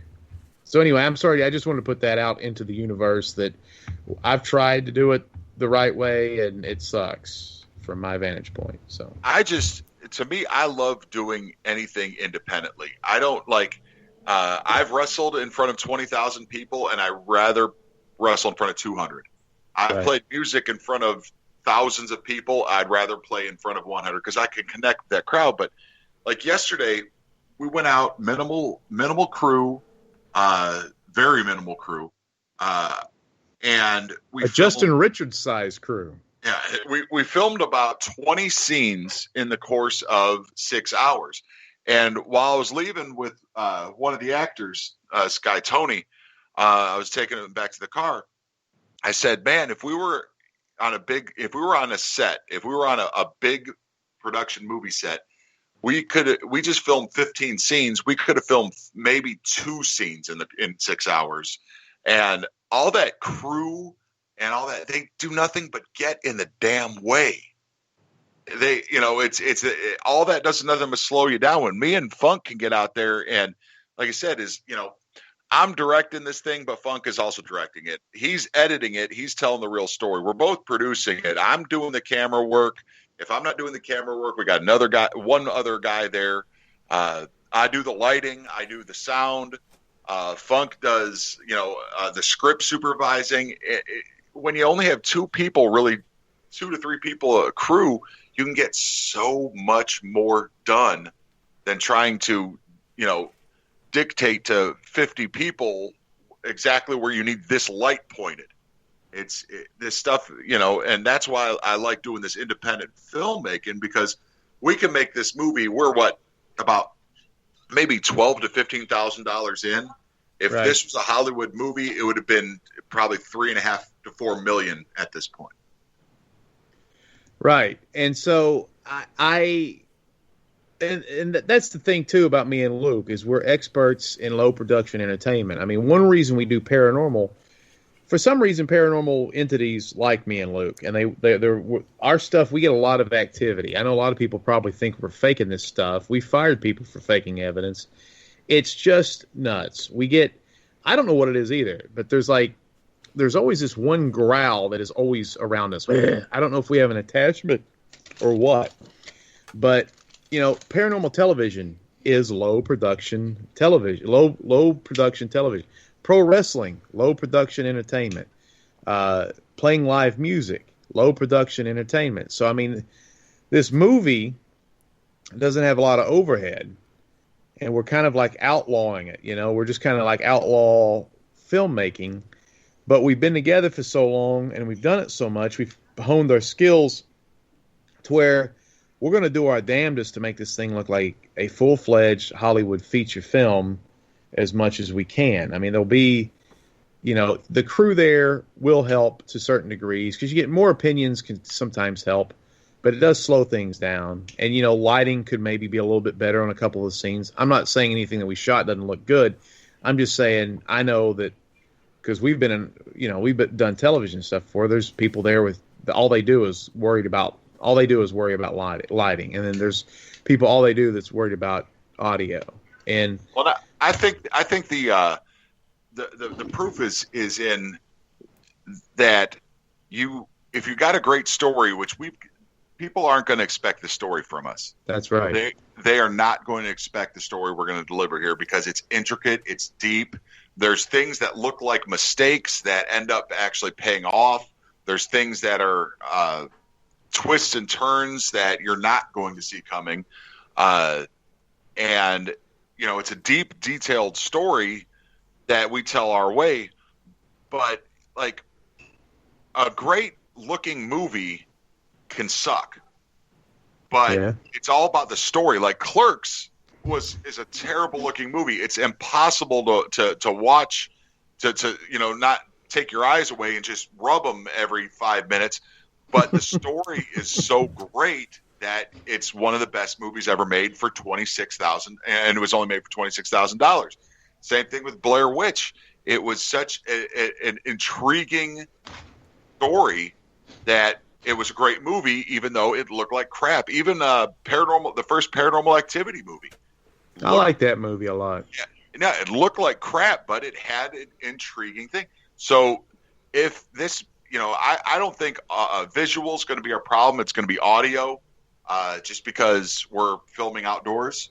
And when you edit a scene together and you do your cuts, you're going to have a little bit of a different wind in the background, a little bit of different bird chirping. But you can fix that too. But yeah, it's going to be meticulous for sure. But I think the story that we got put together is so great that shit ain't going to matter. And we're not trying to make Citizen Kane. We're not trying to make a $30 million release movie. We're trying to make a movie that people watch and go, holy crap! You guys did that? How did you do that? And also be entertained and word of mouth it, because I want to take this thing onto the road. I don't want to sell it to a DVD company that's just going to shelve it or not promote it. I want me and Funk and Candy and maybe Travis, unless he's booked at a wrestling show in front of 12 people. I want us to go to conventions and film festivals and do Q&As and sell it that way, and make our money one theater at a time. Because when you do that, that's, again, I keep going back to Kevin Smith, but his latest movie, he made more money. The movie only made $4.2 million in the box office, and he made more money off that than he did off of any other movie he's ever done, because he went out and sold the movie with Q&As theater by theater instead of making it a major release. He's had $40 million releases that he saw less money off of than Jay and Silent Bob Reboot, and that's inspirational to me. Well, there's that's something that's the bridge that we're going to have to cross, and there's some differences. But the craziest thing is television and movies and everything is so different now. And the exciting thing is because this coronavirus situation that we're all in, is the game has changed again. And it's going to take people who are forward thinking. And my problem in my entertainment career is I've always been late. I was in a really good band in 2001, right when the music industry died, when Napster came out. And I was in pro wrestling too late in life to actually get a contract or make any real money doing that. Me and Luke started making television shows right when cable television died. So it's like I've always been a couple years behind the 8 ball. Speaking of Kevin Smith, the thing that changed his life is he was like the old adage, Wayne Gretzky, the Wayne Gretzky, Kevin Smith told this story about Wayne Gretzky. Wayne Gretzky's the greatest hockey player they ever played a game. A lot of people consider him the greatest. That's his nickname. And his dad told him when he was growing up, don't go where the puck is, go where the puck is going to be. And that's what Kevin Smith's doing with his career, is trying to guess where the industry is. And I think with the coronavirus situation happening, things are going to be different. I mean, there's going to be a popular... The corona... I haven't heard of this. Coronavirus? Yeah. What is that? There's a... I'm surprised you haven't. Coronavirus, Lyme disease, I mean... Coronavirus is a thing. So anyway, I don't even know how to respond. It's so funny. I don't even know how to respond to that. So anyway, I was trying to be funny on top of it. I'm just gonna let that sit there. But it's a game. There's going to be a percentage of American humanity that they're never going to go out again. You know what I mean? They're going to get everything delivered to them. They're going to be paranoid. If it's 5% to 20% of the population, and I know there's the opposite of that. There's 20 people that don't give a crap and they're out there doing everything they did anyway, and they think all this is a hoax. There's going to be a reverse side of that, where there's people that are going to be basically going to self-inflicted agoraphobia. So that's going to change a lot of what entertainment means. Like, will movie theaters start shutting down? Will nightclubs start shutting down? So, I mean, those fears and the reality of the future, that's going to, provide opportunities for people that can actually see down the street a little bit. And hopefully, Luke and I, when we get this thing in the can, we can start thinking about some advantageous ways for people to see it. Now, I will say this. I want this thing to make money, but moreover, I want people to see this story because it's about my brother. It's a real-life story, him hiking. This movie's called The Hike, if you're just joining us.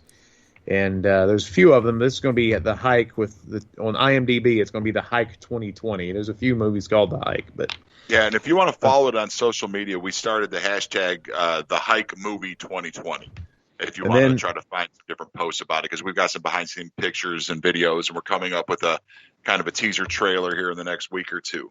And we did a bad job to be on a radio show this big, but this week we're going to have an actual. web page. Not that those matter anymore, but those are kind of important with movie. But the web page and Instagram and all that stuff of this project, the movie. Well, I was going to suggest to you guys the Telluride Film Festival, because generally it's horror flicks. Like, people are making horror flicks and going to this thing, but then I pull it up to give you the link and it's canceled for 2020, even though it's September 4th when it's scheduled. They're not having it this year, so I guess I'll just sweep that aside. Well, that's me. There's something I'm not going to divulge it. A little mystery, but me and Luke have talked about an exciting way to market this thing that I think is going to work, and it's going to go. It's going to be so much like what I used to do when I used to play music. It's just cowboy it up. You and your buddies getting in a car and then going somewhere. And it's going to be like an adventure to pedal this thing. And that's the truth. I heard several podcasts in the last week. One was Seth Rogen on Mark Maron's WTF podcast. Seth Rogen's promoting a movie that he's releasing, but it was already shot before this pandemic hit.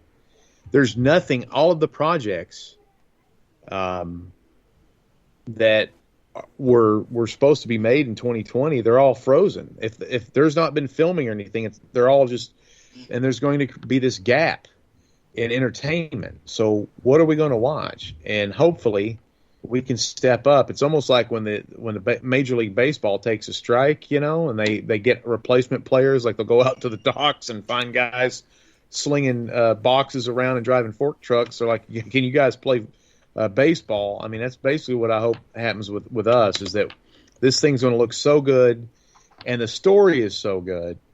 I don't think you can deny it as some sort of reputable entertainment. I understand. I saw season 1 of Wrestling with Ghosts. We've produced some stuff that has a lot of heart and that doesn't look good for one reason or the other. But this we've fixed a lot of those errors, and we've grown. We've grown as storytellers. We've grown as production company. We've grown as filmmakers, and that's what me and Luke do. And that's why he's a good friend. Is not only is he funny, not only is he good on camera, he's got great ideas. He can think on his feet. He's good at writing. He's good at directing. And we have similar assets. And it's like a total auteur experience is where we're doing everything. But the only thing that we suck at is nobody likes us because I love you guys. No, everybody hates Luke. His penis is too big. Yeah, Damn. It makes a lot of people upset. And people hate this mink coat that I wear. It smells and there's always food stuck in it somewhere. I'll tell you. There's a funny thing we did with advertisement. Is we've got our girl Candy is a very beautiful woman, and her husband's She's all right. And she will post a picture. She will post something about Wrestling with Ghosts, TessaTNT, something about the movie, and it'll get like 7 interactions, likes, and everything. But then she'll post a picture of her sitting out on her porch, and it'll get 400 likes. And I was like, okay, Candy, start promoting the stuff and put a picture with it. So she did that yesterday, and the picture, again, 400 likes on it, and everybody's like, oh, you're on a TV show? Oh, you're in a movie? Yeah, that's the craziest thing about this is you're on social media all the time. All the time. I'm talking about Wrestling with Ghosts, TessaTNT. It Happened to Me, which is our ghost show. Me and Luke are wrestling in Pigeon Forge or in North Carolina or Georgia, or we have a band performance, or whatever we're promoting. We're all the time peddling and shilling. And then I'll get somebody, you're involved in the paranormal field? I'm like, dude, for the last 4 years, it's like, Hello. I'm talking about, and it's like people, and these are like people that I know, it's like, are you still wrestling? I was like, dude, we just wrestled in front of 3,000 people. What are you talking about?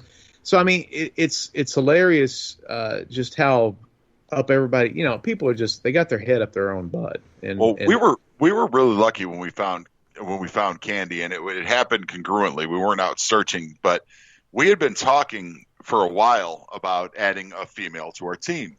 We just couldn't find the right one because we did a lot of market research and things. And if, we didn't want to just find a female that was just a female. We wanted to find somebody that was could roll with the punches. Could roll with the punches.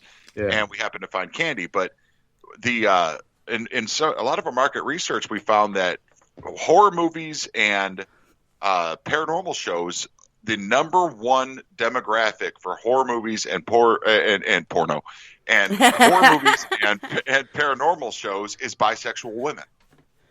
So we had to we wanted to have that. We wanted to have something that not just it's man meet guys on there, because our baby face is Travis. The girls love Travis, and I'm a big Bigfoot guy, and Funk's the cool guy. And when I say a Bigfoot guy, I look like Bigfoot. I'm 6'8" with hair down to my waist. But so we needed to have that dynamic, but we happened to run into Candy in the weirdest way, and she fit right in with the team. And we were shooting at one of our comedy. Me and Travis, actually, this was actually a comedy skit that didn't have Luke in it, and we were. Yeah. Oh, yeah. We do stuff like I just did one about Alexander Hamilton by myself, and then we did another one about. We did another showing how to lay out the line and everything. I'm like, yep. Damn cokehead. My favorite joke in that is like put the cocaine on something you'll never use again, which is the Game of Thrones DVD box set. Because that crapped the bed, didn't it? So anyway, so we were doing a skit that was just me and Travis. And I sometimes we need to screw it up. And then we have a Hamilton bit that I'm going to edit this week. That's a comedy bit that actually has all of us in it.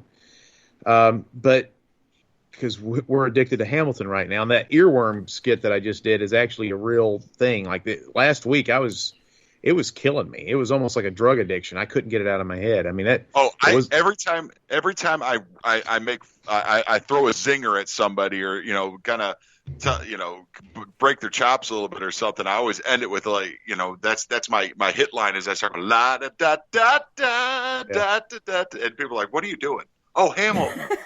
Yeah.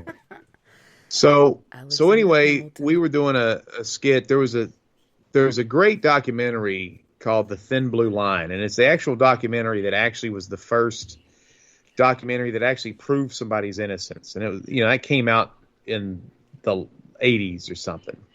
And almost all these crime movies and documentaries that you see today on Netflix, because there's a million of them, and all these shows kind of are based on this movie called The Thin Blue Line. And then there was a documentary now episode, which is Fred Armisen and Bill Hader's mockumentary show on IFC channel, on the Independent Film Channel, where they make fun of documentaries. And they'll take famous documentaries like, I don't know, they did the Grey Gardens one, and they did, they did The Thin Blue Line. And The Thin Blue Line one they made fun of, they called it The Eye Doesn't Lie. And in that, they had a scene where the cop shot one of these, those like waving advertising inflatable airmen that they're on. And they made the whole fake documentary, nobody knew what to call that thing. And they kept, so I had the idea, because nobody knows what those things are called. And even if you go look it up, there's still an argument. Certain websites will call them certain things. So we did a sketch where there was a prominent inflatable waving crazy arm salesman thing. Still don't know what to call, even though we did a sketch on this. at this particular place that did scenic tours in Pigeon Forge with the helicopter gimmick. And we go in, and I go up, and I'm like, we need to do my name is Vinney Vineyard, and this is Travis Graves, and we do TV stuff. We do some comedy sketches, and we'd like to do a sketch with your inflatable flinging arm crazy guy out there. Which involved Travis molesting it on a highway. Yeah, nobody knew that was going to happen except for me and Travis, but he had to hump the thing. But anyway, we didn't tell the girl behind the counter. So the the girl behind the counter was smiling from ear to ear, and she was like, "Yeah, man, go for it, dude." And so we go out, we shoot the sketch. It's one of my favorite sketches from that year. I think that was about 2018. Had a great time. It ended up turning out really good. Didn't solve the problem, but we were trying to find out what it was called, and still don't know. But I remember that girl, and I found her on Facebook, and I said, "Hey," Sorry. I said, "Hey, here's that," and I gave her the YouTube link. I was like, "Here's that link to the comedy thing." And when I found her Facebook page, she's drop dead gorgeous. I was like, and the girl that we met in the gimmick was just this plain girl in glasses, and I was like, I told Travis, I said, "Man, is this girl hot?" And he goes, "I don't remember." I said, "I don't remember what she looked like either." And then when we went to her website, it was like, oh my God, like her Facebook page. And she's a musician. She's into paranormal stuff. And I built a friendship with her and got her on an episode of It Happened to Me, where you tell this a show that we have on ASY where you just basically tell your ghost story. And I produce it and add scary music and effects to it and make it creepy, but it's basically a really low production. Again, we're doing a really low production TV show, and it's actually I'm actually happy with those episodes. I actually like that show quite a bit. So we built a friendship, and then we started getting her involved in stuff, and now she's a full-fledged member of Wrestling with Ghosts. So we met her on the skit called "What Are Them Things Called?" is what the name of the skit is on our YouTube channel, Big and Funky Presents, and she was the girl that let us molest. Well, and even crazy arm. Even man. weirder is we're big on assets. Whatever like we like to use whatever we have available, and to help us with stuff. And it turns out Candy's husband is a very, very good photographer and video editor. So everything just kind of lined up, like the stars aligned with that girl. It was awesome. Well, and that's the other thing too with this movie. We can score the movie with everybody in the movie. I mean, I'm a bass player, and Luke is a very good guitar player. I was a professional bass player, and Candy has been singing since church, and her freaking last band, unbelievable. Just a great band. She's a great vocalist. She doesn't have any pitch issues. Or Travis, we've been trying to get him to learn how to play the drums for 5 freaking years, and that's not happening because he's got to get new tattoos all the time or something. I'm not sure what the problem is. Send pictures of his junk on Snapchat. That's right. That's what he does. Just go to a pizza place. That's generally where you find drummers. But on that note, you guys, we do have to go on break. We have Fireline Kiss, Online Trucker with Angel. We have Cockroach from the UK with We Play House. Fred Johnson III from Canyon County, California with After Dark, as well as Gravity from Krakow, Poland with My Last Goodbye. You guys don't go anywhere. We'll be right back after this musical break.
burn through.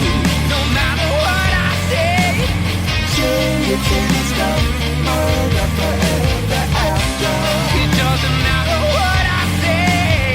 Food and fatal, black in the hint of conscience. No matter what I say, after dark.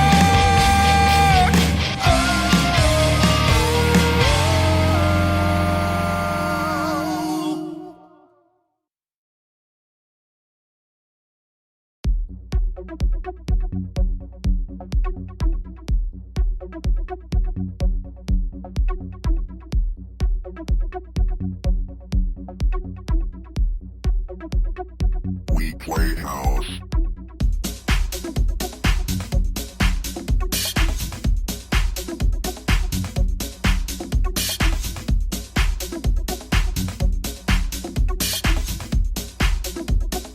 We played house.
We played house.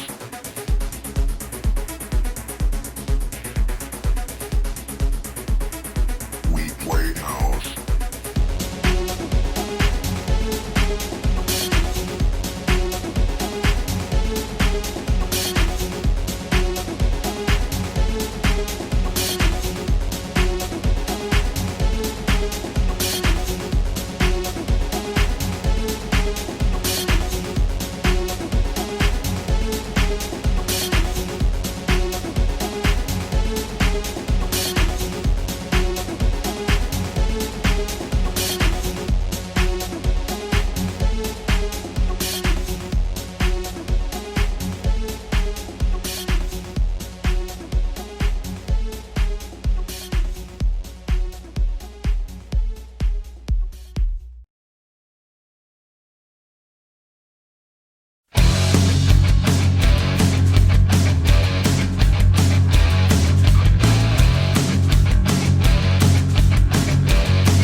So why can't you see many things I did?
Welcome back, and thanks so much for joining us tonight at We Are Paradox Media's Late Night in the Rockies. Tonight we are joined by Funkmaster V as well as Big Luke. You guys, welcome back, and thanks so much for hanging out with us. Hey, you got Funkmaster V over there. You forgot to label him as the number 2 beatboxer, noisemaker, mouth guy in the nation. Yeah, I'd like to be known as the number 2 mouth guy in the nation. I want that to put that on the stalls. You've already got the world record for the most unique taint. I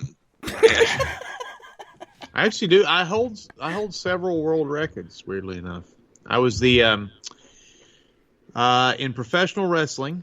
I am the only pro wrestler that has had a taped match where my opponent has had a full erection the entire match. True story. I've seen the match. Yeah. Shit. Was it intimidating? No, he's a little guy. He was talking to my burlesque dancer, fluffed him up pretty good. My valet that was a burlesque dancer, a buxom broad, sassafras, she was talking sweet to him for about an hour and a half, and that's all that had to happen. Then in professional basketball, only when I played for the Lackawanna Funk, which was a semi-pro team, I'm the only basketball player in the history of the league to be attacked by 2 packs of wild animals in a single game. I had beef jerky in my shorts, and then I just broke I have these records here. Pretty good. There's a couple others there. Those are the main ones, though, that I'm most proud of. But I just broke a world record for an Atari 7800 game, world record this week. So, and as most people don't know, Wrestling with Ghosts was the most illegally downloaded paranormal show in Gabon, Africa, in 2018. Yes, that's true. Show her the trophy. Do you have the trophy still? Yeah, but I mean, she can see the trophy, but I don't think anybody else can. Well, I just want to impress Tessa with it. Yeah, There's the trophy right nice. there. Yeah, no, and that's a true story. We were the most illegally downloaded paranormal show in Gabon, Africa, in 2018. We had, I have this weird visual in my mind that me and Funk could go to Gabon, Africa, and there's like billboard. Because there's like 800,000 illegal downloads of our show. I don't even know if there's that many people in Gabon, Africa. Right? I don't even know if they speak English. I don't even know how that happened, but that is true. So I know people out there are like, how do you get that information? But that was the truth. But hey, man, I'll take that over an Emmy any day of the week. So Luke, I saw you on this video get dissed by a ghost as far as like judging your cartwheels. You got a 5.9. Oh.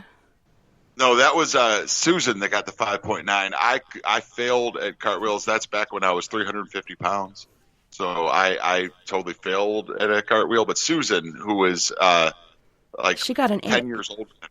Yeah, she's like 10 years older than me, and she did a perfect cartwheel and got an 8 from the ghosts.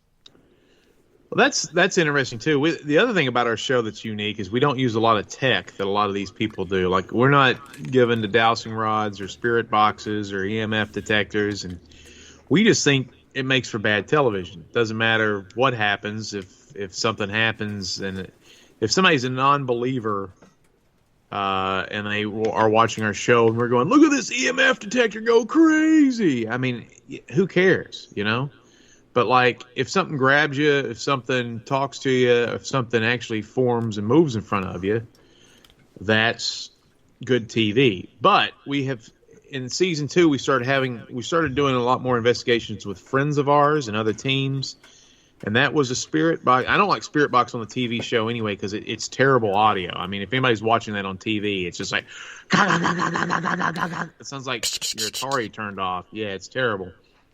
And nobody knows what the hell's going on.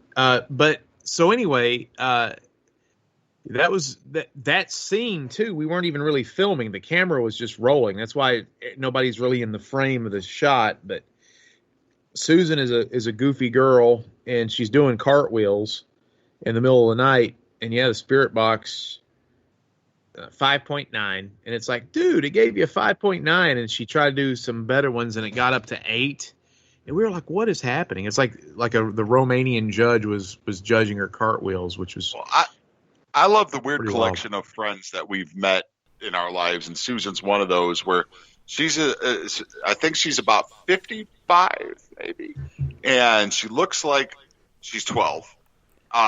She doesn't look 12. She looks 20. She looks 18 is what she looks like. But like her and her neighbor at that age, her and her neighbor will like just sit out in her front lawn and put on rollerblades and their high school cheerleading uniforms and just mess with the neighbors. I'm like, these are the people I love. I don't like normal people. I love people that are going to do stuff like that. You know, like that's I always tell the story about the first time I met Funk, and that's why I heterosexually fell in love with the guy the second I met him. Is we were at a wrestling show in a town called Wartburg, and we were in separate locker rooms. And he was in the good guy locker room, which is weird, and I was in the bad guy locker room, which is weird. And I was being like an enforcer for this horrible wrestler that Funk was going to go against. And so I'm out there in the ring, and I'm outside the ring, and I'm trying to look like a badass, you know. And then I hear funk music just wafting, and this beautiful, like 6 foot tall woman walks out of the good guy locker room. I've never met Funkmaster in my life.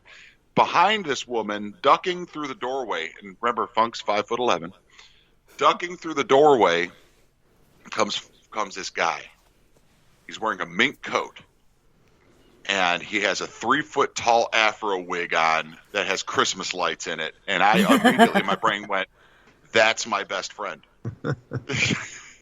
Because I don't like normal. I mean, that I looked at him. I said, "That's a guy that is going to be that's outside of the box. That's not worried about." Because the thing I hate the most is, okay, you're at a bar, and all the guys are sitting at the bar drinking, wondering why the girls are, why the girls aren't talking to them while the girls are over there dancing. Well, the guy that gets up and dances with the girls and meets the girls, that's the guy I can associate with. I can't associate with the guy sitting there going, I like people that are out of the box, that are willing to humiliate themselves, that are willing to have a good time, that are willing to just, not afraid to do things. And that's Funk embodied that just by me seeing a 3 foot tall afro wig with Christmas lights in it, right? that he borrowed from a 6'5" drag queen.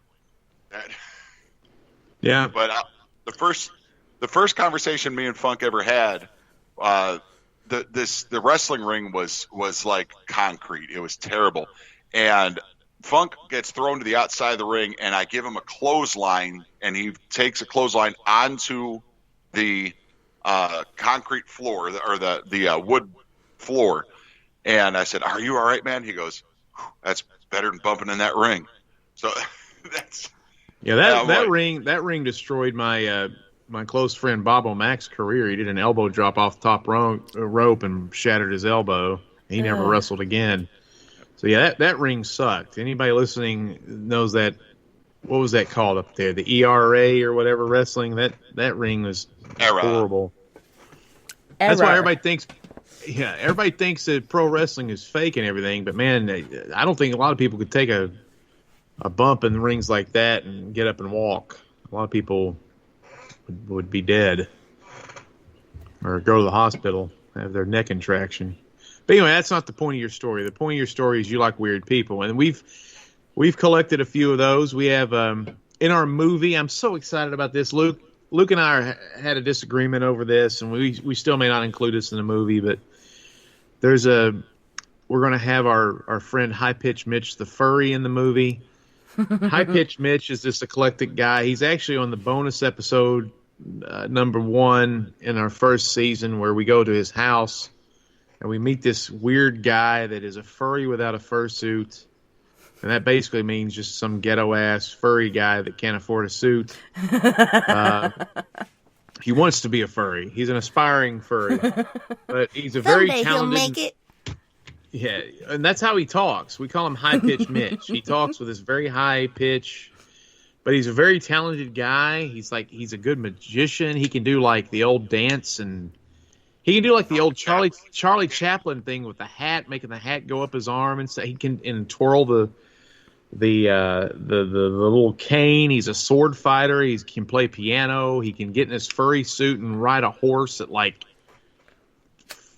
20 miles an hour and jump over shit. He's just an incredibly talented guy. He can't get a job, but he's got all these great talents, and he's a nutty guy. And then we had another guy that we did an investigation with named John Accuse. John Accuse is 20-something years old. He's got long, straight black hair. He looks like the lead singer. No, he looks like Mick Mars from Motley Crue. Or he looks like the lead singer of Foxy Shazam.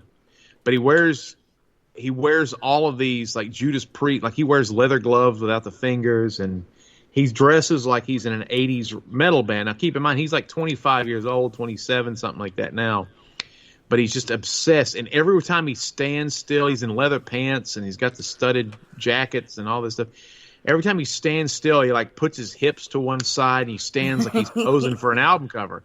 He could be at the bus stop, or he could be ordering a sandwich at Subway, and he's just like. And he does the duck lips, which is what the Magnum from Zoolander. Yeah, he does the Zoolander look, and he looks at you and you're like, "Hey, what do you think about that?" And he's like, "Hold the bell peppers," So anyway, I mean, he's a nut. That's what Luke likes. That's what I like. We collect these nuts across the room. You love these nuts. The thing we said a lot was we embrace the weird. Weird people are just my favorite people. I don't like people I don't like uptight at all. And then there's people that are a little too weird that you don't want to be. Personal hygiene's important. You can't be weird in that. There's that one guy, Onion. Right. You gotta clean yourself. Go ahead. Well, that's just unsanitary. And speaking of unsanitary, you had a story to tell about us being offensive and unsanitary. Well, let's see. Do you have any questions for us, Tessa? Let's see if you have it. I'll tell that in a minute, but let's see if she has anything else. Oh, well, I was just curious as far as, because you guys' energy is generally positive, have you guys had anything negative attack you or follow you home and cause different shenanigans? Well, that's two separate things, really. Is season 1, we went to the Rabbit Man house, and I got affected extremely negatively to where Funk thought I was going to throw him out of the window. But also in season 1, we did get an attachment that carries on over into today. And the episode you were talking about earlier where Susan was doing the cartwheels, Funk is an excellent father. He's a very caring guy when it comes to kids. And we were doing an investigation where believe it or not, little girls' footprints appeared in dirt. There were dirty footprints appeared on a tile floor at a junk shop, basically. I mean, just out of nowhere. And Funk sat down and he talked very sweetly to this girl. And it turned out, we found out her name was Megan. And Megan has followed us since. Like, I had a guy walk up to me when I was at work one day and says, "Who's Megan?" I don't know. And he goes, "There's a little girl that follows you and your friend around named Megan." And if you watch the episode you were talking about, it's called Be Cruel to Your School, Be Ghoul to Your School. We're doing a roll call thing. We're all the way up in Poasttown Elementary School in Ohio. And we're doing a roll call, and I asked somebody to say their name, and you hear a little girl go, "Megan." So we've had, but I don't worry too much about attachments. A lot of people always say that you don't know what you're messing with. What if something follows you home? I look at it this way: if something wants to watch me shower and lie in my bed and fart and scratch my balls, then then more power to it. You know, if that's what it wants to do, if it's that weird, good for it, man, because that thing's weirder than I am. I don't know if it's because, and I'm not sure. She brings up an interesting point. We haven't really had anything nefarious since season 1. Season 1, we ran into a couple things that were quite aggressive and odd. And we had, I guess, in season 3, the Spearfinger thing threw a rock at us on the Spearfinger episode. But it seemed like a lot of times what'll happen, and again, no spoiler alert here, but on the Horsefly Chronicles episode, it was very oppressive for the first, when we started filming and Philip Saragusa started talking, there was a darkness. Horrifying. There was quite a bit of a darkness and a heavy feeling.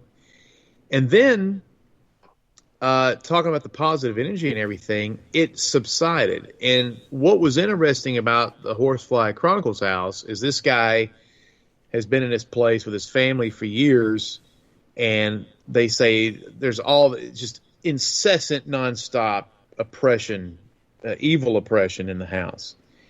And we go there and we treat everything. We're not disrespectful. Some people may think so, but we're in there and we're who we are, you know, and we're just having a good time, and we're still goofy and butt nuts, and even though this stuff is wild, and there is a reverence that we have for it, but we're still joking and laughing, and we do some skits in there and all that stuff for the show. And he said afterward, he goes, dude, this was the most chill. Normally when we have investigators there, people, you know, these entities or whatever flip out, and that they get really aggressive. And with you guys, man, they didn't do anything. They just chilled out. And the next day we went back to shoot some more stuff. He was sitting on the back porch smiling from ear to ear like, what's up, fellas? And this guy is not that kind of guy. This guy's kind of a serious dude. And we were like, wow, you look, you know, bright-eyed and bushy-tailed, you know. And he was like, oh, it was a great night. We all slept. Nothing happened. First time in forever. And that was really cool. And I think he said that the way that we investigated and us not being so dire has changed the way he looks at the paranormal and how they're going to react to whatever was inside of the house. And so sometimes, you know, the good guys win, I guess, is you don't have to. Well, and that's what I tell a lot of people when they talk about hauntings at their house and attachments and things like that. I was like, dude, just annoy the crap out of them. Don't be scared of them. Annoy them. You know, that's the way to go. You know. Well, we chased a ghost out of this girl's house by calling it a dork. I mean, it was. yeah. This get out of here, dork. You know, sometimes we'll team up with empaths or whatever, and they'll tell us what they think it is, and we'll just be like, "What are you, some sort of creeping dork? Well, you can't get a girl on your own. You got to sit here and look at this girl take a pee like Chuck Berry or whatever, you know." Like, what are you doing, man? Get the hell out of here. What we say is that if you keep coming around here, we're going to keep coming around here. Do you want us to keep coming around here? Yeah. So we just sometimes, you know, and just again, we're addressing it like a guy, you know, you cool it out. And you don't, you know, we don't have to necessarily bring out the Bible or bring an Indian, a Native American friend, shaman or anything, and again, you know, I don't think what we do would work all the time everywhere, and sometimes we might make it worse. But you know, if it, so far so good. We've done pretty well. Our track record is, and we don't claim to do anything either. We don't claim to cleanse places, or we're just like security guards. We observe and report. That's all we do. We're trying to make a show. I like the show because it is like instead of just being pure entertainment like our skits or wrestling or whatever, this or a movie, this is a scientific record of some sort of paranormal activity happening in a location. I like that. You could watch Wrestling with Ghosts 100 years from now, and it would be evidence of the paranormal in all these locations that we were at. And it's irrefutable, unless you sit there and go, these guys faked everything, which would be impossible to fake everything that we did. But it's a we're almost contributing to science with this fun show that we do. Yeah, because you have record of it. And like when you guys went to Morristown, there was so much activity, the light swinging, like people sighing, voices growling. And then you got that picture. Luke, I think it was you, right? You caught that picture of an entity in the graveyard. That was pretty interesting. Well, that was weird because that, that's something that I thought was a movie trope where, was it House on Haunted Hill, the newer one, where they did that where you could see the ghost with a camera, but you couldn't see them with your eye. Well, that happened. That was weird because there was absolutely nothing there. There was a tree that was like 20 feet to the right of where we caught that, but you could see nothing with your eye. But and then, of course, I pan the camera over and there's Travis Snapchatting.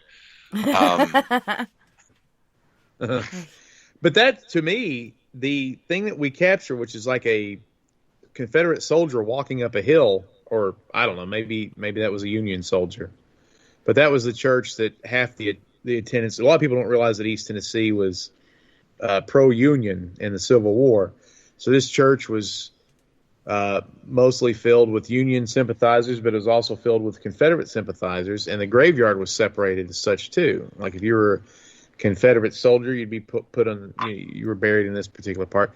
But that is an on-screen anomaly that lasts for 20 seconds plus that you could not see with your raw eyes. Now, I was inside the church when that took place, but Travis, the docent, which was Jack Mosley, and then Luke, all said they couldn't see it with their eyes. They can only see it through the viewfinder. And so what you're seeing on the episode of Wrestling with Ghosts is this ghost just standing there looking down. Yeah, it looks like it's looking at a grave marker or something. Yep. Yeah, and then, but with your eyes, it was just complete darkness.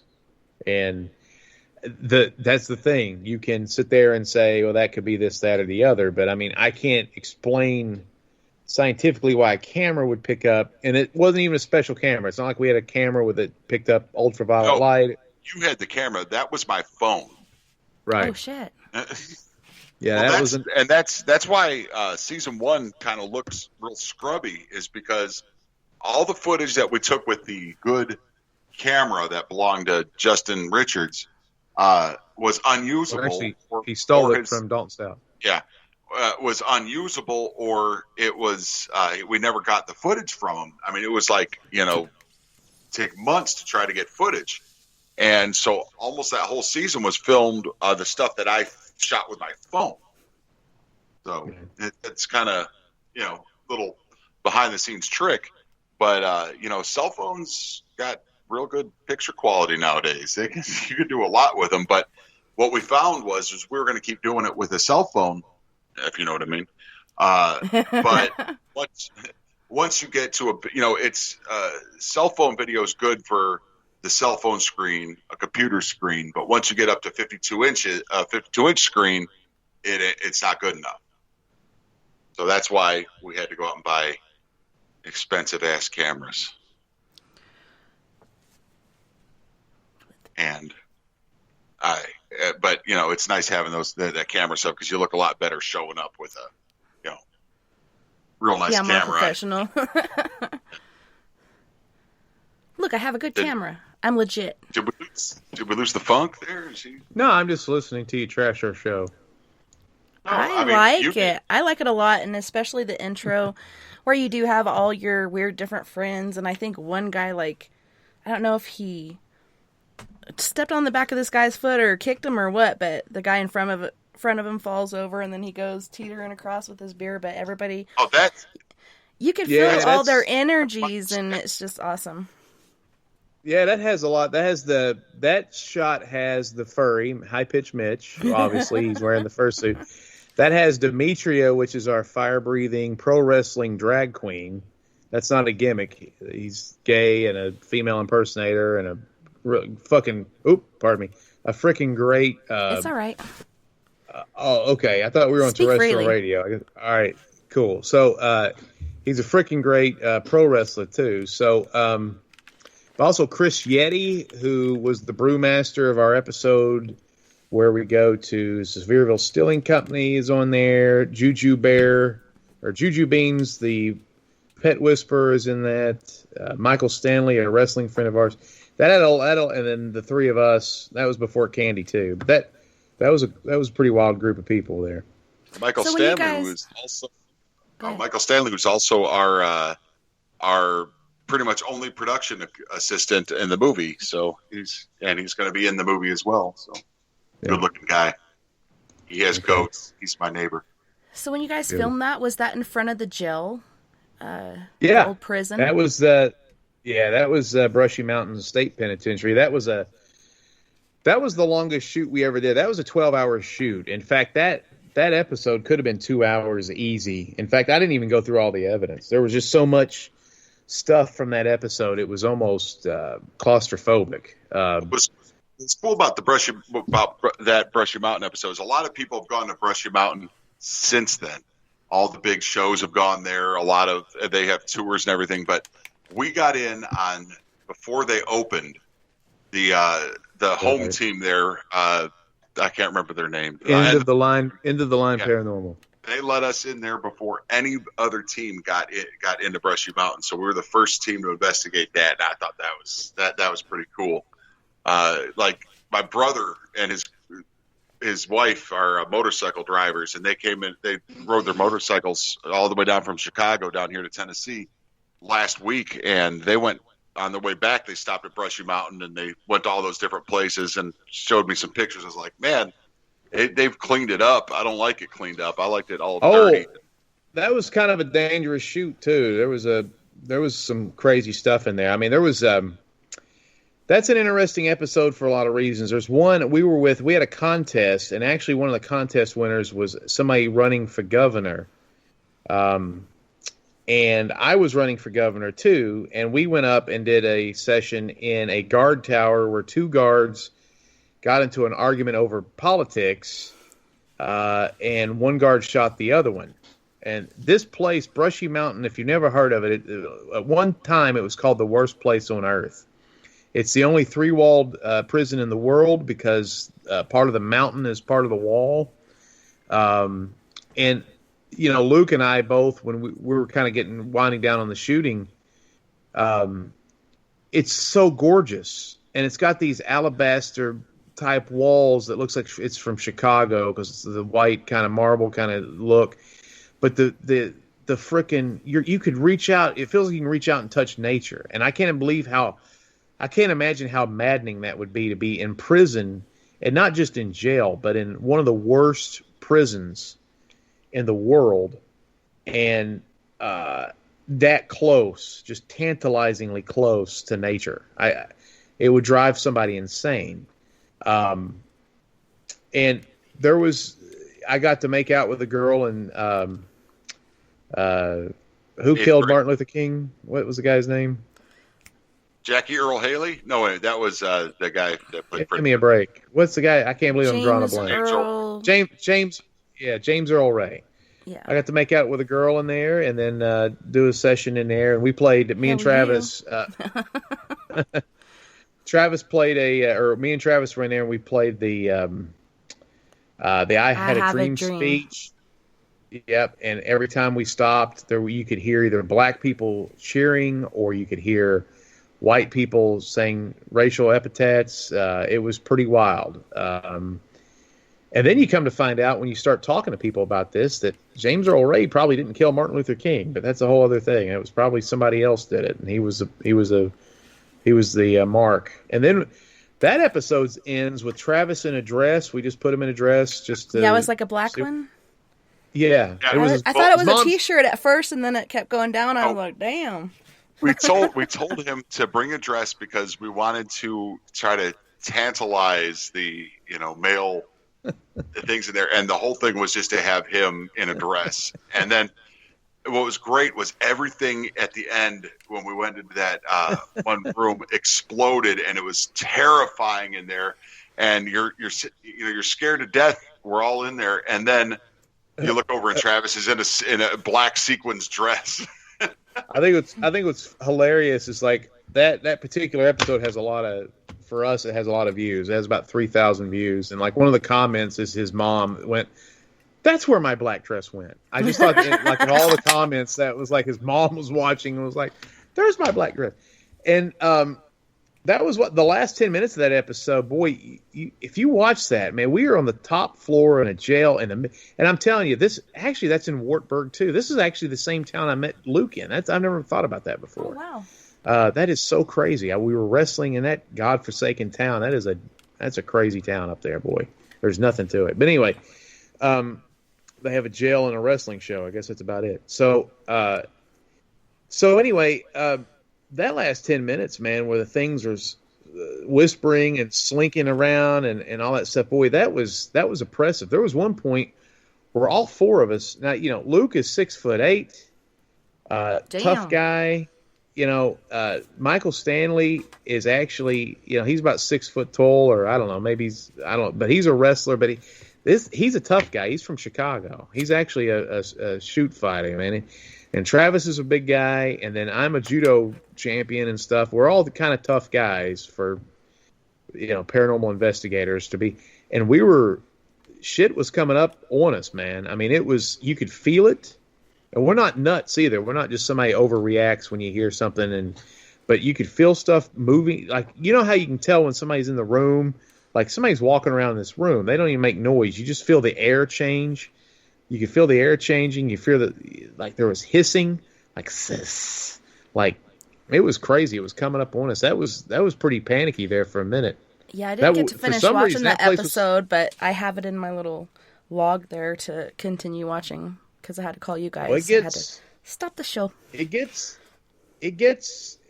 I try to, when I make these shows, I try to keep them in chronological order, but I also want to keep the best thing for the end sometimes.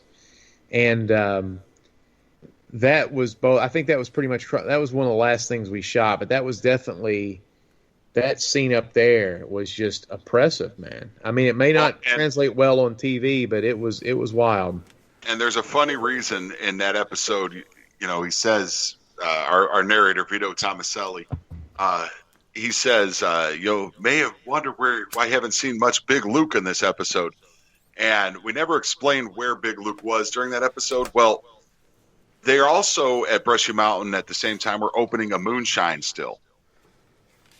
And Big Luke Big Luke doesn't drink very often. And I drank a lot and was basically sitting in a room going, I drank too much for this. Well, That's all I gotta say about that. I enjoyed that episode and I enjoyed that day, but that did put a lot of pressure on me because Luke and I normally split everything 50-50, and that day it was like, where's Luke? And we were shooting the opening for the show, and I was wearing a suit, and I had to change out of the suit, and that place was gross. I mean, like Luke said, they've cleaned it up, and it's a lot nicer and it's a lot safer. But that was the bare bones condition. I'm like, tequila. I haven't tried it yet. Did you try the tequila? The Tennessee tequila? No. I don't even know what I drank. They just kept handing me drinks. And as a guy, you'd look at me and think I could drink a lot. I can't because I don't. Yeah. So I drank like 5 or 6 different shots of stuff. Just done. I was obliterated. Damn. You were in a good mood. In fact, in the open that we used, you took your shirt off. And you were just like, ah! Well, yeah. If you watch the opening, if you watch the opening of season 2, it says partial warning, partial nudity, and then 3 seconds later, yeah, we do the drone shot, and I took my shirt off, and then my pants fell off. So I'm there in my boxer shorts. I didn't mean for my pants to fall off. You weren't losing weight either. No, I was pretty beefy. Yeah. That makes sense later on. It was the dicky do, like where your stomach sticks out farther than your dicky do. Yeah, and that was after I started drinking that we shot that. That was a weird shoot, but it was a lot of fun. And I mean, Brushy Mountain, you can get in contact with them and they'll take you on. You can do ghost tours there now. But I don't. I like that name. I was like, Flashlight Tour. I've never heard that, but it's pretty cool. Now, and I like the way you guys were going. fleshlight. What that means. Yeah. He's like, happy birthday, Christmas, Thanksgiving. But when you guys were going down the between the cells and stuff, and you're all pumped up, and you're like, we ain't scare you guys, like, whatever. And then that chick is like, you guys are dumb. Or whatever. But I love that part. Oh, yeah. That was, we were doing Richard Pryor from, You were doing Richard Pryor from Stir Crazy, and I was doing Cheech from Coming to America. Yeah, we were just trying to get the people goosed up there. We were trying to. That's kind of what we do. We do something called The Charge, which we go in there and try to be silly, because it's something. That place was so heavy. I mean, the intro of that show. I mean, talking about them just basically, it was a annihilation of all the black prisoners. And they were going into the cells just shooting black guys left and right when they stole the pistol from the guard. That's a heavy place, man. That's a no joke jail. That had other, I think Machine Gun Kelly, which was one of the most famous Tennessee gangsters, was in there. That had some heavy hitters in that jail, man. So we try to go in there and bring levity to it. And that's why we had a furry and like a man that looked like a woman. And then we put Travis in a dress just to see what we could capture. I mean, it's almost like an experiment too. Well, and what we didn't realize is that the girls from End of the Line Paranormal, it's a girl team, were all very pretty. So we didn't need to do any of that. Well, you never know, you never know. A guy in a dress. But they're in there all the that's the thing too. Well, the other thing is too, though. I mean, you don't know how they're going to react to a man wearing a furry costume or a drag queen. You never know. It's a little different than a man. You never know what kind of flavor is going to set them off. So, but Luke? What's your favorite episode we've ever done? Like, what's the most fun you've ever had at a shoot that we've done? Oh, it's definitely at up in Ohio again at my friend Fish Fisher's house, where I got in a canoe and rowed across a river to a place called Grave Island. Just that whole shoot, like we left work, we didn't go to sleep. I worked overnights. Funk worked overnights. And we drove up there. We were so tired. We were going to do a paranormal investigation. At 9:00, we both fell asleep on Fish's couch. But then me and Vinny wake up at we both just wake up at the same time, like 3:30 in the morning, and we go out there on our own. And then we film a little bit. We have a good time out there. So we got some crazy EVPs in that place. I mean, we didn't even hear them the first time that we recorded because we thought they were one of us talking. Yeah, they're grade A EVPs. But then me and Funk went to Weigel's and got coffee, and then came back and sat down and watched the sunrise. And then I wrote it's Ohio. It was the Circle K. They don't have Weigel's up there. Whatever. But I mean that was, and that's probably our prettiest episode too, because there's a lot of nature and. Ooh, I don't know, man. Indian Cave coming up. Indian Cave is going to be crazy. Yeah. Everybody's going to love Indian Cave. And now you can't go there, so haha. Yeah. And then that's the other thing, too. That's the other thing about our show, too, is a lot of the places that we've shot, you can't go to anymore. Brushy Mountain is an exception, but the old La Follette Post Office, where we had 2 episodes, shut down. Mary Death Antiques shut down. Greenbrier Restaurant. New owners. You can't go in there. The old La Follette Post Office is a legit poltergeist. I mean, it's an insanely haunted place, and you can't get in there anymore, and that sucks.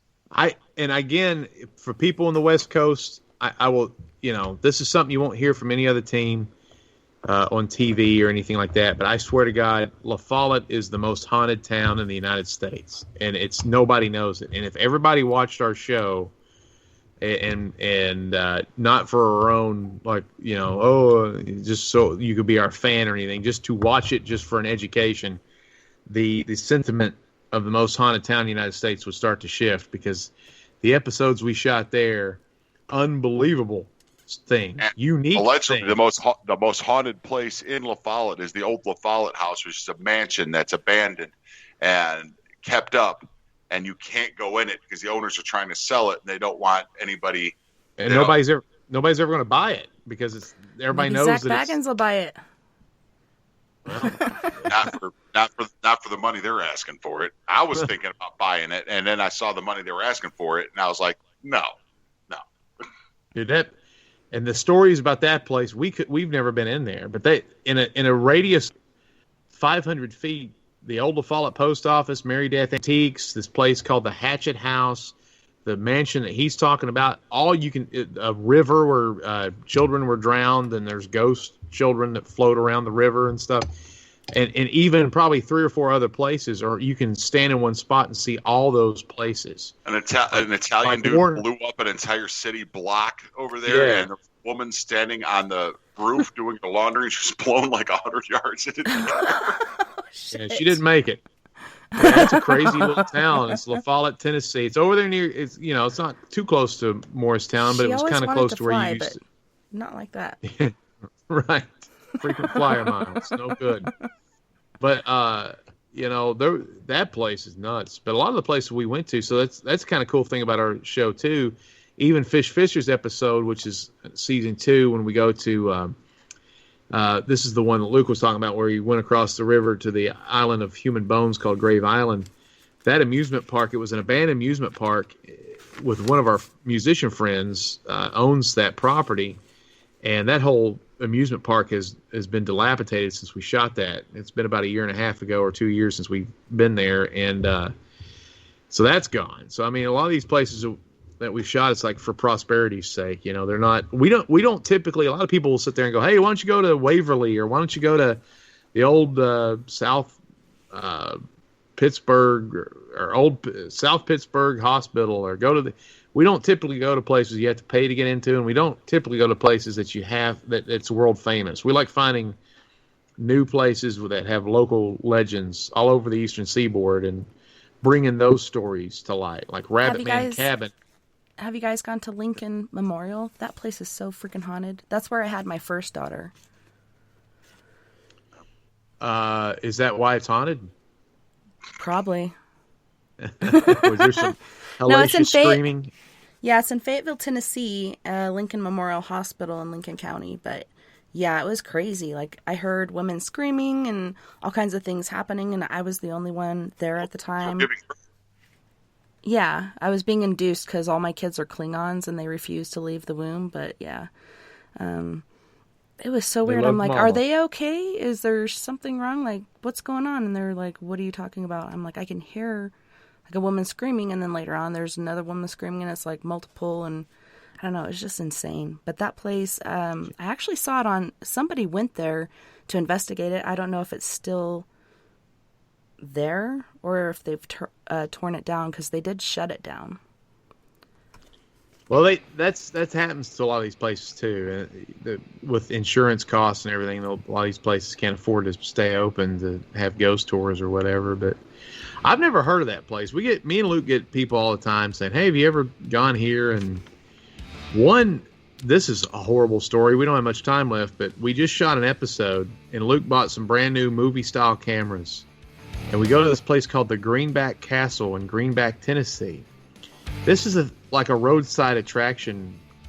I shouldn't even have started this because it's going to take me forever to even make. This guy just builds and builds and builds and builds, and all of this is like, he builds this like castle, and he's been building it for decades, and it's turned into this monstrosity of insanity. Like, there's different rooms and bridges, and it's almost like the what is it, the Winchester House? Yeah, Winchester House.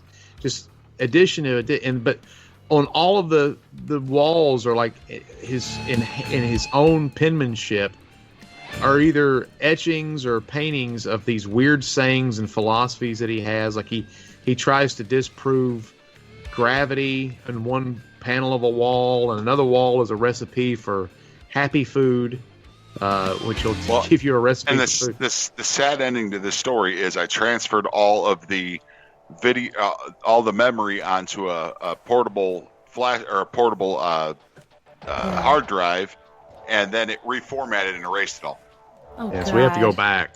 But that's a new place. But now everybody's telling us after we shot there. Oh, and we had a chess piece move on camera, and we lost it.